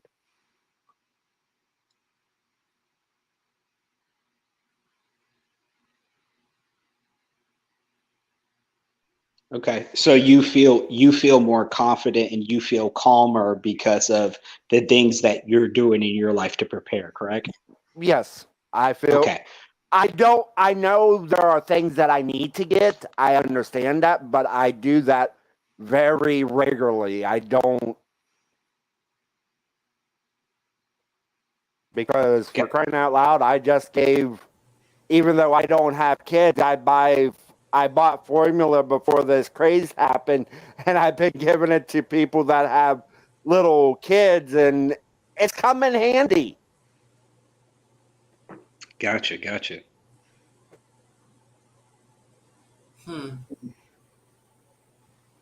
Well, I do, because of the way my life was at that time, and it was my own choice. If something goes wrong and I have to resort to the woods, I know how to take care of myself. I know out of something bad situation, God gave me a good situation that I know if things went down, I knew how to take care of myself out there. Mm-hmm. Go ahead, Zach. Well, heck, the Bible verse for Friday, May 13th, 2022 fits perfectly with what we are discussing. Therefore I tell you, do not worry about your life, what you will eat or drink, or about your body, what you will wear. Is not life more than food, and the body more than clothes? Matthew 6:25 NIV. Yes, Amen, brother. Oh, It Zach, is. you keep doing that weird timing thing I told you about that you're doing. Bro. Right. You got to stop that shit. It's freaking me out. I'm not gonna come up here anymore. Zach, you're right. That what the Bible scripture is very appropriate for what we're talking about. Yeah, I really just wanted to make people think, right? Because Crystal has a different perspective of what she's doing that makes her. Because take on her day. Angry does, Virginia does, I do, Zach does, Ghetto does, Hawk does. Like we all have different things that we're trying to do right now just to prep us in our life to be better. And I think people can learn from that, whatever that is. Did you answer your own question, sir? Yeah. I've been measuring and testing to see exactly how many human bodies it's going to take in order to feed my dogs while Good fucking luck, my dog. Hey, me and my pity coming. You coming for us? I'm telling you. That's all I need is me and my pity. That's it. I just need to know exactly how many, exactly how many human bodies is going to take per day in order to feed my dogs. I want everybody to realize what he's saying right now. I think all right, well, 2 or 3. Jeez Louise. No, there's some fatties out where I'm at. I'll ship you if you'll leave me alone. If you'll leave me and mine alone, I'll ship you some fatties. So don't worry, we'll keep your dogs. So what would be your answer, Sean? Like, okay, so what am I doing, or which one? What am I personally doing, or what should other people? Yeah, your question. Okay, so for me, I go with what Virginia is saying. So do your best. Okay, so first I'm going to answer, because I think everybody has some great points. So I'm trying to participate in everything that everybody's doing, because I'm doing all these things that y'all basically said. So first I'm going to start with Virginia. If you do have debt, especially in the time we're going on currently, where dollars are becoming harder to obtain because we're in a liquidity crisis, pay off your debt. Make sure your cash flow is good. Make sure you can pay whatever your current debts are. Add some extra money for energy prices. Your electric bill is going to go up this summer, right? Like it normally does, but it's going to go up even more. So I like handle your debt. I think so. Handle your finances. I grow food. I store particular foods. I don't store as much food as other people, because I figure I'm probably in 3 months, I'm either going to get shot and killed or whatever. And I'm okay with that. Keep close to whatever's positive, whatever religion. For me personally, I say affirmations. You might think it's funny. I try to say positive things that I want and bring it into my life. I try to learn, and just decently be healthy. But that's basically where I'm at. I'm at the finances, food, growing my own food, taking care of other people, trying to stay right mentally, physically, and that's it. That's exactly what I'm doing. So. Well, I guess I didn't answer, but first off, it sounds like some Fed questions from you. Just saying. A what? He said Fed questions. Oh, a Fed question? Oh shit, bro, we already got enough shit on you, dude. You're spending like another. You're going away for another 2 to 3, bro. Flapping your jaw, Ghetto, till Zach goes. Fuck you.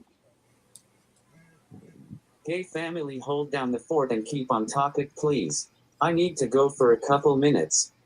Okay. You gotta go, boo The boo. water is cold and deep. Zach gotta go, boo boo, y'all. Yeah. He's Mute gonna go it. make some fucking tater tots. Yeah, mute it, man. Nah, the only thing I need to prep. See, I got myself into the prepping community so I can get everybody's address. That's my prep.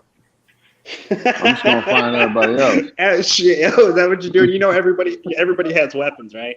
You do know That's that, right. right? If you coming over I crazy, do. all wily, let me tell you something. If I can see your pupils from my mailbox, you ain't coming on this fucking side, coming on my driveway. That's all I'm gonna say. I'll see you driving up with your pupils. I'm like, Nah, man. The only thing that's important right now at this time is faith, first and foremost, and preparing your children. That's it. Or somebody else's children, your nieces, nephews, something like that. They're the ones that are they're the target. We're not the target. We're gonna die fighting. Well, some of us. Yeah. So you're saying, I believe the children are our future. They are. Well, and let them lead the way. Is that what you're Yes, saying? ma'am. Yes, ma'am. Word. They are. Wow.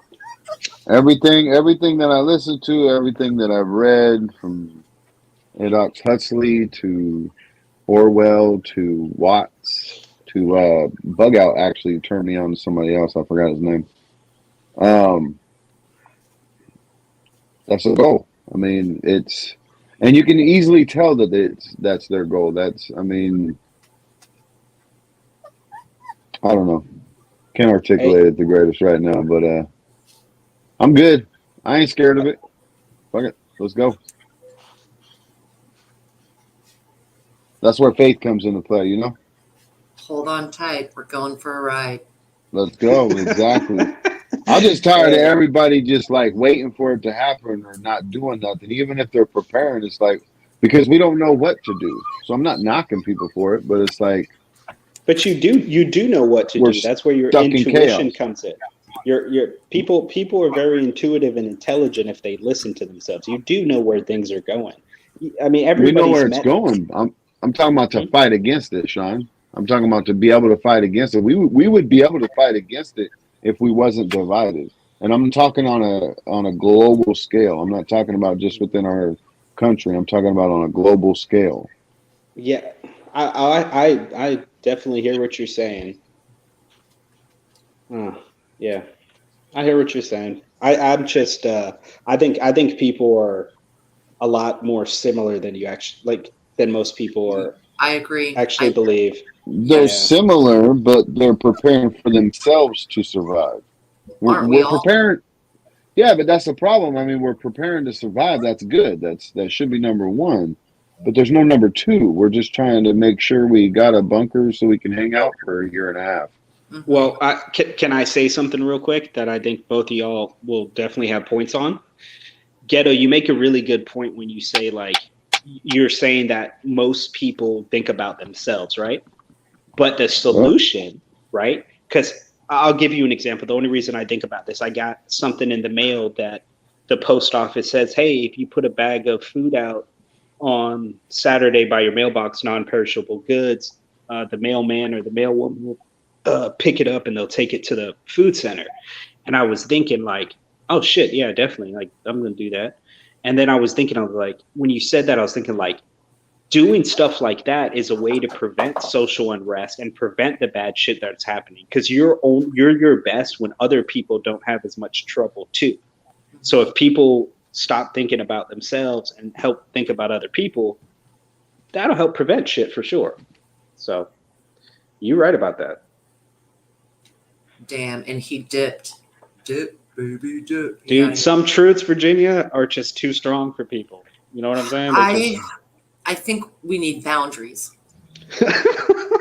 There's only so far that you can extend your own resources and what You're right. Invested in yourself and your family to the people around you. You know, if 100%. we all leveled the playing field, that's simply communism. Oh no, I don't mean that. I don't mean that. I'm talking about right now. We got 1, 2, 3, 4, 5, 6 people on the panel. So let's say in this situation, we all grow a certain food. Like I grow potatoes, right? So let's say in this situation, I was like, hey, 5% of everything I have, I help to feed. I'm talking about current right now, where there's legitimately people who have jobs, but because of inflationary pressures, Virginia, trust me, this is what I study. This is just the fucking beginning. I've been prepping for this since 2020. Okay, this is just beginning. They're getting priced out of being able to feed their kids. Correct. I'm talking about we can all put a certain percentage to contribute, because when people remember the Arab Spring, what did that happen for? Grain prices. Okay, but what are you suggesting? How do we help those people? Is it additional taxation? Because I don't. No. I was thinking private. I was thinking private citizenry. So I was just in this particular false, fake, hypothetical scenario, I was just thinking from like, hey, our local communities, people that need food in order to stay food secure. If those who have means, everybody was able to chip in 1% of what they had, 2%, we add up, that takes care of other people, keeps them in a position where they can at least eat, right? Because that's what your local taxes are. That's the whole concept behind pretty much any taxation is spreading it out. I got you. I got you. But you're smart enough to realize that's not how the taxes work and how the government system. No, that's the problem. So but it's. I agree with you, but I just want us to focus on what actually is. We understand. We understand the corruption, right? I'm the type of person, we get pulled over by the cops, Virginia, right? I understand the situation. If you look at me in the car and we're like, hey, Sean, we have stuff in the car. I'm like, yeah, dude, I fucking know. So let's get out of it. Okay. So 2 different frames of thoughts. I get what our situation is, but now I'm thinking about like, okay, I still think we're going to make it out of this. Does it make sense? So I'm just thinking about what we can actually do at the current time. That's why I was thinking, I mean, you make a great point. It's just like, I get that shit, but it's like, you're offering the same system that's already in place. There's places to, I mean, it's going to be corrupted. Regardless of what we do, all we can do is do it. That just prevents action. But I get what you're saying. You guys that doesn't prevent action. Right. That's what we're already doing. That's why we pay the taxes. I mean, just because somebody's not paying attention like we are doesn't mean we should foot the bill for them. That doesn't mean that's not what I'm doing. In a lot of communities, churches, food banks, all over the place, people offering food for those that need it, and communities coming together with surplus from their stores or restaurants or what have you, you know, to get that out to the people right around them. So in that grassroots level, local, right there like that, I do. That's what I'm talking about. 100%. Yeah, that's what I mean. That's all I mean. I mean locally. But believe it or not, for so who would you go help? Let me ask that. Who would you go help? So yeah, Ghetto, I think you missed it, because the reason I had that point is because I was talking about that the post office gave me a little letter. Yeah, I heard that. Yeah. Okay. So that's where I was talking. I'm talking about that small venue, because it's actually being donated to like 10 different food shelters and security facilities around my area. So I was talking local. That's where my perspective was coming from. So that's what it was. Local. No, I understand local. I'm more thinking economic, but go ahead, Zach. I'll make my point after you, brother. That's why we need to start cleaning out locally first. 100%. But I think, think about all these. Go ahead, Ghetto. I'm sorry. No, ladies first. Ladies first. Go ahead.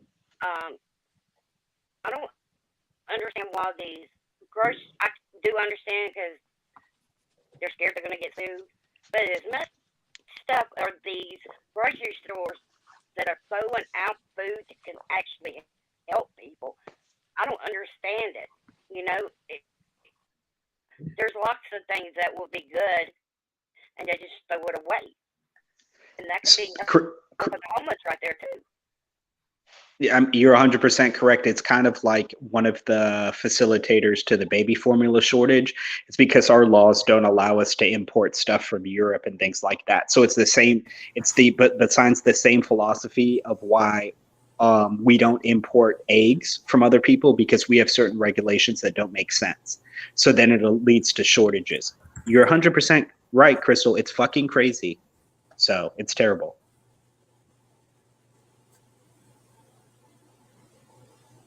I get helping other people in the world, but we got to help ourselves before we can help somebody else. Or we're going to be the ones sitting looking stupid. But we already are. Don't you realize we're not helping ourselves, because the people in power want to assert their power other places because they're worried about a grander scheme. They don't care a dude about us, man. Right. Yeah, that's what she said, Sean. You may not have heard that part. She just said that we need to take care of ourselves before we take care of others. Yeah, I was just agreeing with her. But when we do, I think a lot of people don't understand that the poor people right now in our society, in the United States of America, are the actual ones that are winning throughout all of this. They're the ones that are being maxed out on every single benefit you can get, whether it be food stamps, welfare, stimuluses, grants.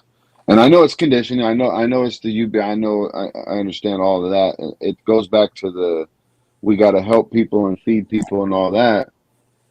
To me, if you want to do something like that, and I'm not going to toot my own horn because I don't tell my left hand what my right hand does, but go find yourself some middle-class families. You know what I mean? Drop some cash out. Drop some groceries. Drop some gift cards. Don't go to the people that are collecting welfare because they're getting $1,200 a freaking month and they're still buying Hot Pockets and corn dogs. Go to the actual families that are working and trying to take care of their kids because they don't make enough to get the food stamps. But now, because of the inflation and everything else that is going on, they're being absolutely destroyed. Yeah, I get disability. I work for this stuff. I get $800 and something a month. You can't live off that really good. I mean, I do. Thank God I have a place to live, and I got food in my stomach, clothes on my back. But there's some people out there that work and on disability. I don't even get food stamps. So then they're making too much. That don't fall up under that. So, I mean, I scrape out the hair of my teeth. I still do it, but it's hard. Especially right now, if you have food stamps, you can't even buy enough food because of the price. Well, just like the Lockstep kind of explains that this has been planned out and plotted, and so far it looks like the proverbial they are winning as far as we're losing our rights, we're losing freedoms. They'll be able to introduce a UBI type of deal slowly but surely, using excuses like pandemics and what have you. And we lost Sean. Damn it, Sean. Using things like that. By the time people notice, they're already accustomed to it. And the numbers are start being all about that. In a sense, it's funny because this is the Nasara that people have always talked about. All your debts will be wiped clean and all this and that, whatever. That's not a good thing. Even if it is real, that's not a good thing. And that's what's a slow bleed straight to UBI and universal income, because that's tracking and control. Yep. What's up, polar bears? The more free money you get, the more rights you're going to lose. Exactly. And the more purpose you lose that. To me, that's one of the most important things is you lose purpose. Devolution. It is. I've talked to a lot of family members. I talked to a lot of friends just through the last 2 years, and they're sitting pretty on their unemployment and stuff, and are just getting their money free every week. But then all of a sudden, I can name 3 of them. All of a sudden, they're drinking a little bit more. They're smoking a little bit more because they have a lot more time on their hands, and they don't have a hobby in place of work. Because what they did before the pandemic was, they worked 10, 12-hour days or whatnot. Now all of a sudden they're stuck at home with nothing to do, and it starts letting you get your devices basically start controlling you, but you lose purpose. You don't have a reason to wake up because your needs are already met. Right. Okay. It's like these kids now. They go to their rooms, they get on their TVs, play their games. That's all they do. When that's all gone, you know how many people, if they don't have a phone, if they don't have a network, are just going to go absolutely crazy because they really do not know how to act outside of their house? Really? Because they're programmed with all that game stuff? Yeah, I agree. The more we're dehumanized, the more manageable we are. Yes, ma'am. I had a question that came up last night, and you weren't around, Virginia, to ask. So let me ask you now. You think we're in the Matrix? I can't rule it out. Can't rule it out. So I know there's a couple people in our prepper community that think we're in the Matrix, and I'm over here like, so if we was in the Matrix, why the hell would we need to prep food? Because we ain't never gonna run out of food. It's if we're in the Matrix. Yeah, but in that matrix, each possible reality occurs somewhere. And you don't know if you're in the one that gets annihilated, right? I mean, in a matrix, there are multiple yous and me's and us sitting on a panel somewhere else, and Sean is over there on the right and Crystal's on the left. Man, I did too much acid to get on your show tonight, Zach. I gotta go, man. No, I understand what you mean. Mm-hmm.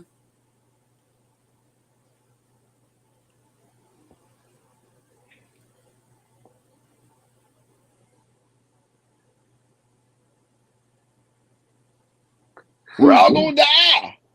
Maybe. One day, man. Or we're all actually gonna live. Maybe right now we're already dead, and then when we die, we're actually alive. Y'all don't know. That's an interesting. That's an interesting idea, there, young man. Hey, I know this is off topic just a little bit, but when y'all go buy something, look on your receipt. I looked at something earlier, and it was Your microphone's messing up real bad, Crystal. Can you hear me now? Every other word. Yeah, every other word. Is it rubbing? All right, lock the door, Zach. I said the word rubbing to Crystal, and now she's gone. I'm so embarrassed. She's going to rub her microphone. She's going to rub one out real quick. She's going to rub one out real quick. All right, Zach's ready. Hey now, Ghetto, I survived 27 minutes, so I wasn't supposed to die by evil. 100%, brother. 100%. I'm total of 4 times, sir. I came back from and survived from. I will not talk about it, but I get what you mean. Not that long. Don't get me wrong. I didn't go out that long, but it still goes without saying. I mean, it could be topsy-turvy, you know what I mean? Could be dead now, alive later. I think at the end of the day, as long as we're self-sufficient, and that's in all ways, spiritually, mentally, physically, because that is what they're attacking. They're attacking our self-reliance.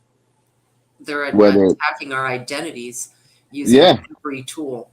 Exactly. That's what I mean. That's exactly what I mean. All of it. The whole cornucopia.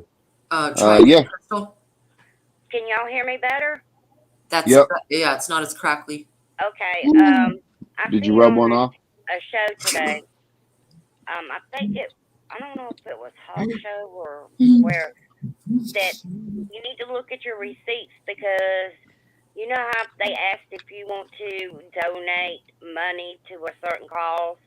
Mm-hmm. Well, you're donating to a cause that happens over by Russia. Y'all know who I'm talking about? Yeah. Okay, so Right? on the stores now, if you donate your extra change to a charity, Nope. it could be for Ukraine. Exactly. $1. We're Right. asking you. Right. Man. So is it part of the actual bill, or they're taking money out of your account without asking you? It's the bill. It's the receipt. Like if you go get something to eat or something, or go No, I know it's a somewhere, they receipt. say, yeah, it's on They the ask you. receipt. They don't just do it. They ask Oh, you. okay. What Yeah. I've seen, it says that they didn't ask it, and it went ahead and done Well, it that'd be, anyway. I mean, that'd be theft. That'd be Yep. stealing. Right. I No, mean, they Yeah, I ask, would. like there's something sometimes they wrong. do it for breast cancer or St. Yeah, Jude's at I the do that with the St. time. Jude's all the time. Yeah. They're getting enough of my money. I don't need no more. It's interesting to consider which step we're in and how the current distractions connect, because they always do in retrospect, you know?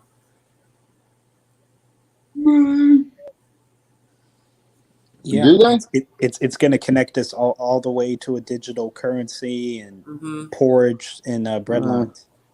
Aren't we already digital currency though? Haven't we been digital currency since Visa and MasterCard came out? Sure. So what you mean is the digital ledger, and you mean bank deposits. Sure. Talking about an actual digital currency backed by the Fed, which goes ahead and takes liabilities and it monetizes it. So and then they economy, and then they can make individualized monetary and fiscal policy. So they could say, hey, Virginia, you don't like having debt and you save a lot of money. I'm gonna make it so you have a negative interest rate, or I'm gonna this amount of money that's gonna go into your account. It's only gonna last 14 days. You have to up the velocity of money, and you have to put it in the economy, or I take it away from you. So yeah, we're just talking about two different things. You're correct. Yes, there is such thing as a digital thing, but I'm talking about the end game. They're two completely different forms, but you're correct. Are you sharing a connection with Crystal? Oh, were you guys in bed together? Ew. That's what I was thinking, right? Y'all microphones sound identical. Sorry, Zach. I mean, you gotta expect it when you hit that Nothing button wrong with that. We're ghetto just button. snuggling. First off, it's movie night. So just You leave have it the be. left earbud and she has the right earbud. Leave it be. Leave it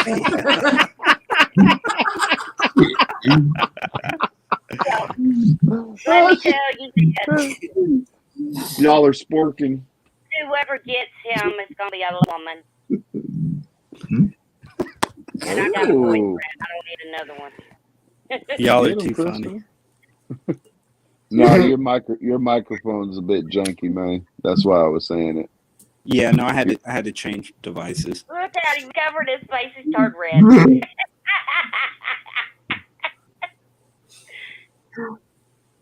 I love you, Zach. So I don't know, man. I just don't think money has actually existed for quite some time. But We ain't it been is. It's what we backing all the use. dollar for a long time. I mean, we're printing out money we don't even have. Go ahead, Crystal. I couldn't hear you. I said we're printing money we don't even have. We have nothing to back it up in. Yeah.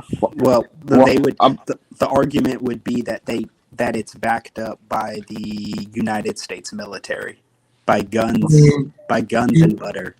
That's what it's backed up with. Right. Oh, we're sending artillery,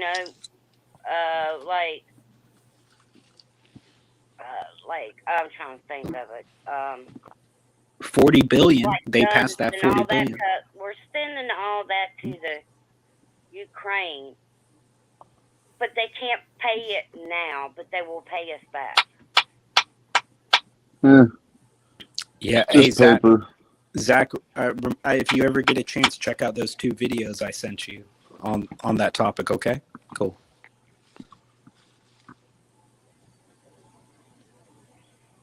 And money's backed by gold, and gold's blah, blah, blah, blah. My point is, we had it the right way back in the day when we traded things, as in I make a knife, you give me the bladder of an elk type of thing. We have not, and then we created this fantasy land of, oh, we have shiny minerals. Let's use this. That right there, I think, is the biggest deception of mankind's history, is the fact that we think we need money. Right. I mean, you are correct in a lot of ways, but when you look at why humans did that, they basically made something that they could transport through time and space. So that's the concept. So that's Yeah, why they created power. That's what they did. They created power. The devil needed a way to create power that we would believe. That's why we blame the elites. That's why we blame the Bill Gateses and stuff. Now, if we didn't have actual money and we were just trading things, where do you think Bill Gates would be? He'd probably be my little bitch. Oh, yeah. Do y'all think that? Go ahead. Do y'all think all this money they're saying they're giving to them over there is actually not funneled back through them because their accounts are frozen? You cut out, Crystal. I'm sorry. I said, do y'all know all that money that is sent over there to them? Did anybody catch her? I didn't. So you're saying, do we think the money that we've sent over to Ukraine, and then what's the next part of your question? I don't forgot. You're saying, do we think the money being sent over there is coming back, or what were you saying? Yeah, it's being funneled. It's being funneled through them. Oh, like laundering? Into their pocket because their shit is blocked. They can't use their money. Whether or not it's because their stuff is blocked or they're, having those issues, I do think it's a huge hub for laundering. And they've been doing that forever. So this is all just kind of, they're trying to settle shit out, I don't think shit's going over there. They know their time's up and they're trying to get what they can to be able to survive on. I gotta email y'all a photo of a news article over in Ukraine. I gotta send y'all something, and I just want y'all to look at the windows. Can't you put it on your other device and just put it on the camera? Yeah, okay. Yeah, actually. Sorry, y'all. I mean, it'd be easier. That's what I do. No. I got you. All right, yeah, definitely. Give me a second. Sorry, y'all. My cat was trying to climb on my computer. Virginia, I think the world has been funneling money, like we're giving 40 billion over there or whatever. I think that's their go money.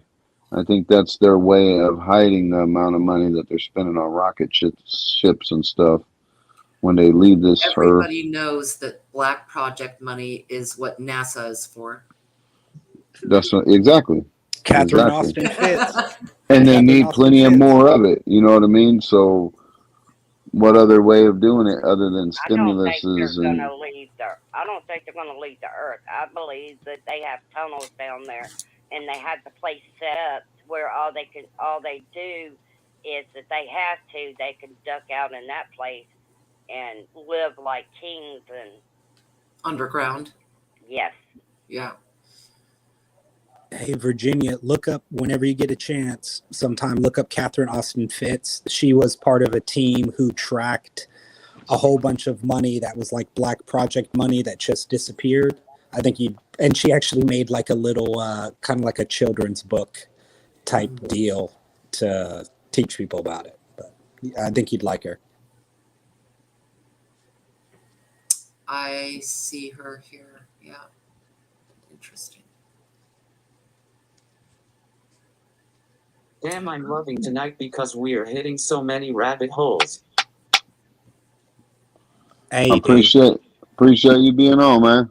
I couldn't help you with the first one. Sorry, man. I wouldn't have been a good I wouldn't have been a good guest for what you was talking about earlier. But I can get down with this stuff. Yes, I can too. Zach, you've got an awesome platform now. I love it. You're doing awesome. Hey, Zach, can I tell them what we're doing here in about a week? All right, everybody. And I'm going to ask one of the Indy or Kino or one of you, please put my link into the chat, because a week from today, May 20th, at 8 o'clock Eastern time, Mr. Zachary Smouse will be on my platform helping me discuss his favorite historical figure here in the United States, Mr. Ronald Reagan. So me and Zach are going to be teaming up. I would like to have everyone come over, join us, enjoy the interaction between me and Zach, because I want to give him some more followers, and I know a lot of people over there ain't over here. So I am having Zach come and help me do Ronald Reagan a week from today. Ronald Reagan, the actor? The actor and president. Yes, we are doing Mr. Reagan. Mr. Smouse is the one that picked him earlier when when he was on Rescue's stream. I asked him that question, and I asked him if he would join me. So, well, Ronald Reagan does have the best birthday in the world. Just saying. Oh, please. Hey, Zach, I think I found out when Gunna's birthday is. Angry, I thought I was prescribed to you, but I wasn't. But I went and prescribed to you earlier. No, to talk to your doctor. Get rid of that. If you're a prescription dude, man, I'm cool. I ain't taking that shit. I don't like them side effects.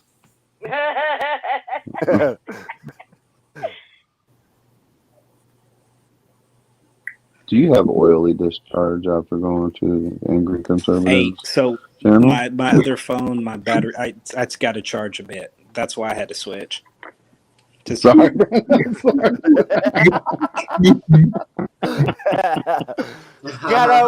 Ghetto, can't you just be nice to me for once in your life? And you're not my type. And I don't think you're Zach's type either. Zach, who are you freaking off, dude? I know you ain't. Zach, I know come you here, AC. We've been at war and we're at peace now. Our people are good. That's not me, right? I just need to make sure. Okay, cool. All right. Nah, it's usually me. But come here, AC. I'll pat the top of your head.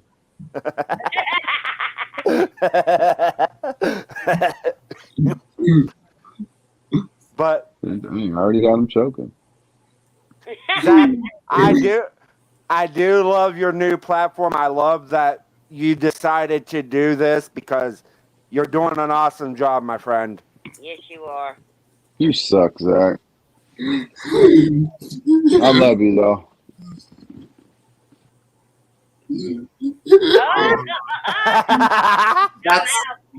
That's funny.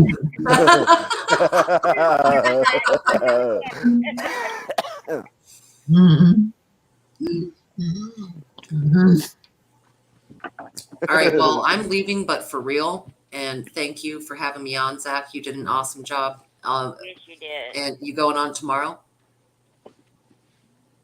All right. Rock and roll. Love you, Virginia. I'll see you guys soon. All I'll be in the right. chat. Stay out of trouble. Bye, Virginia. Hey, Get the hell out of here. Bye. Make sure you get on another panel with me because I want to. Bye, Felicia. Bye, Felicia. You running for a while longer, Zach?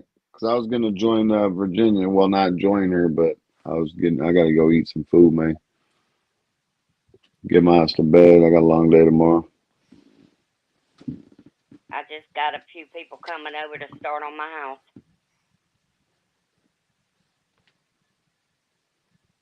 And Miss Hannah Martin, thank you for subscribing. Much appreciated. Mr. Camo Carl. Anarchy, what's up, man? Where's all the lives at from you?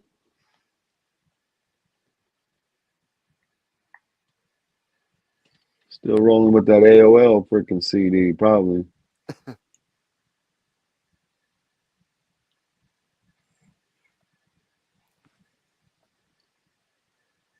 I thought you said Hannah Montana. I got all excited. I'm all looking in chat like, what?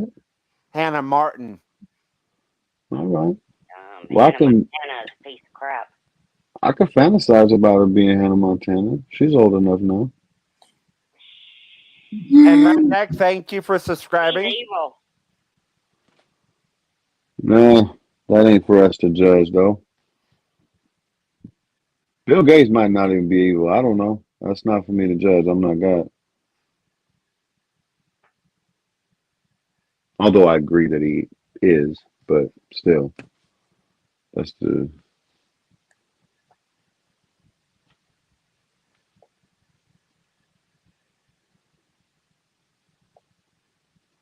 When you going live next, Anarchy? I ain't seen you on for a minute. You sure? He hasn't been on his backup chat, the Wingnut channel? No.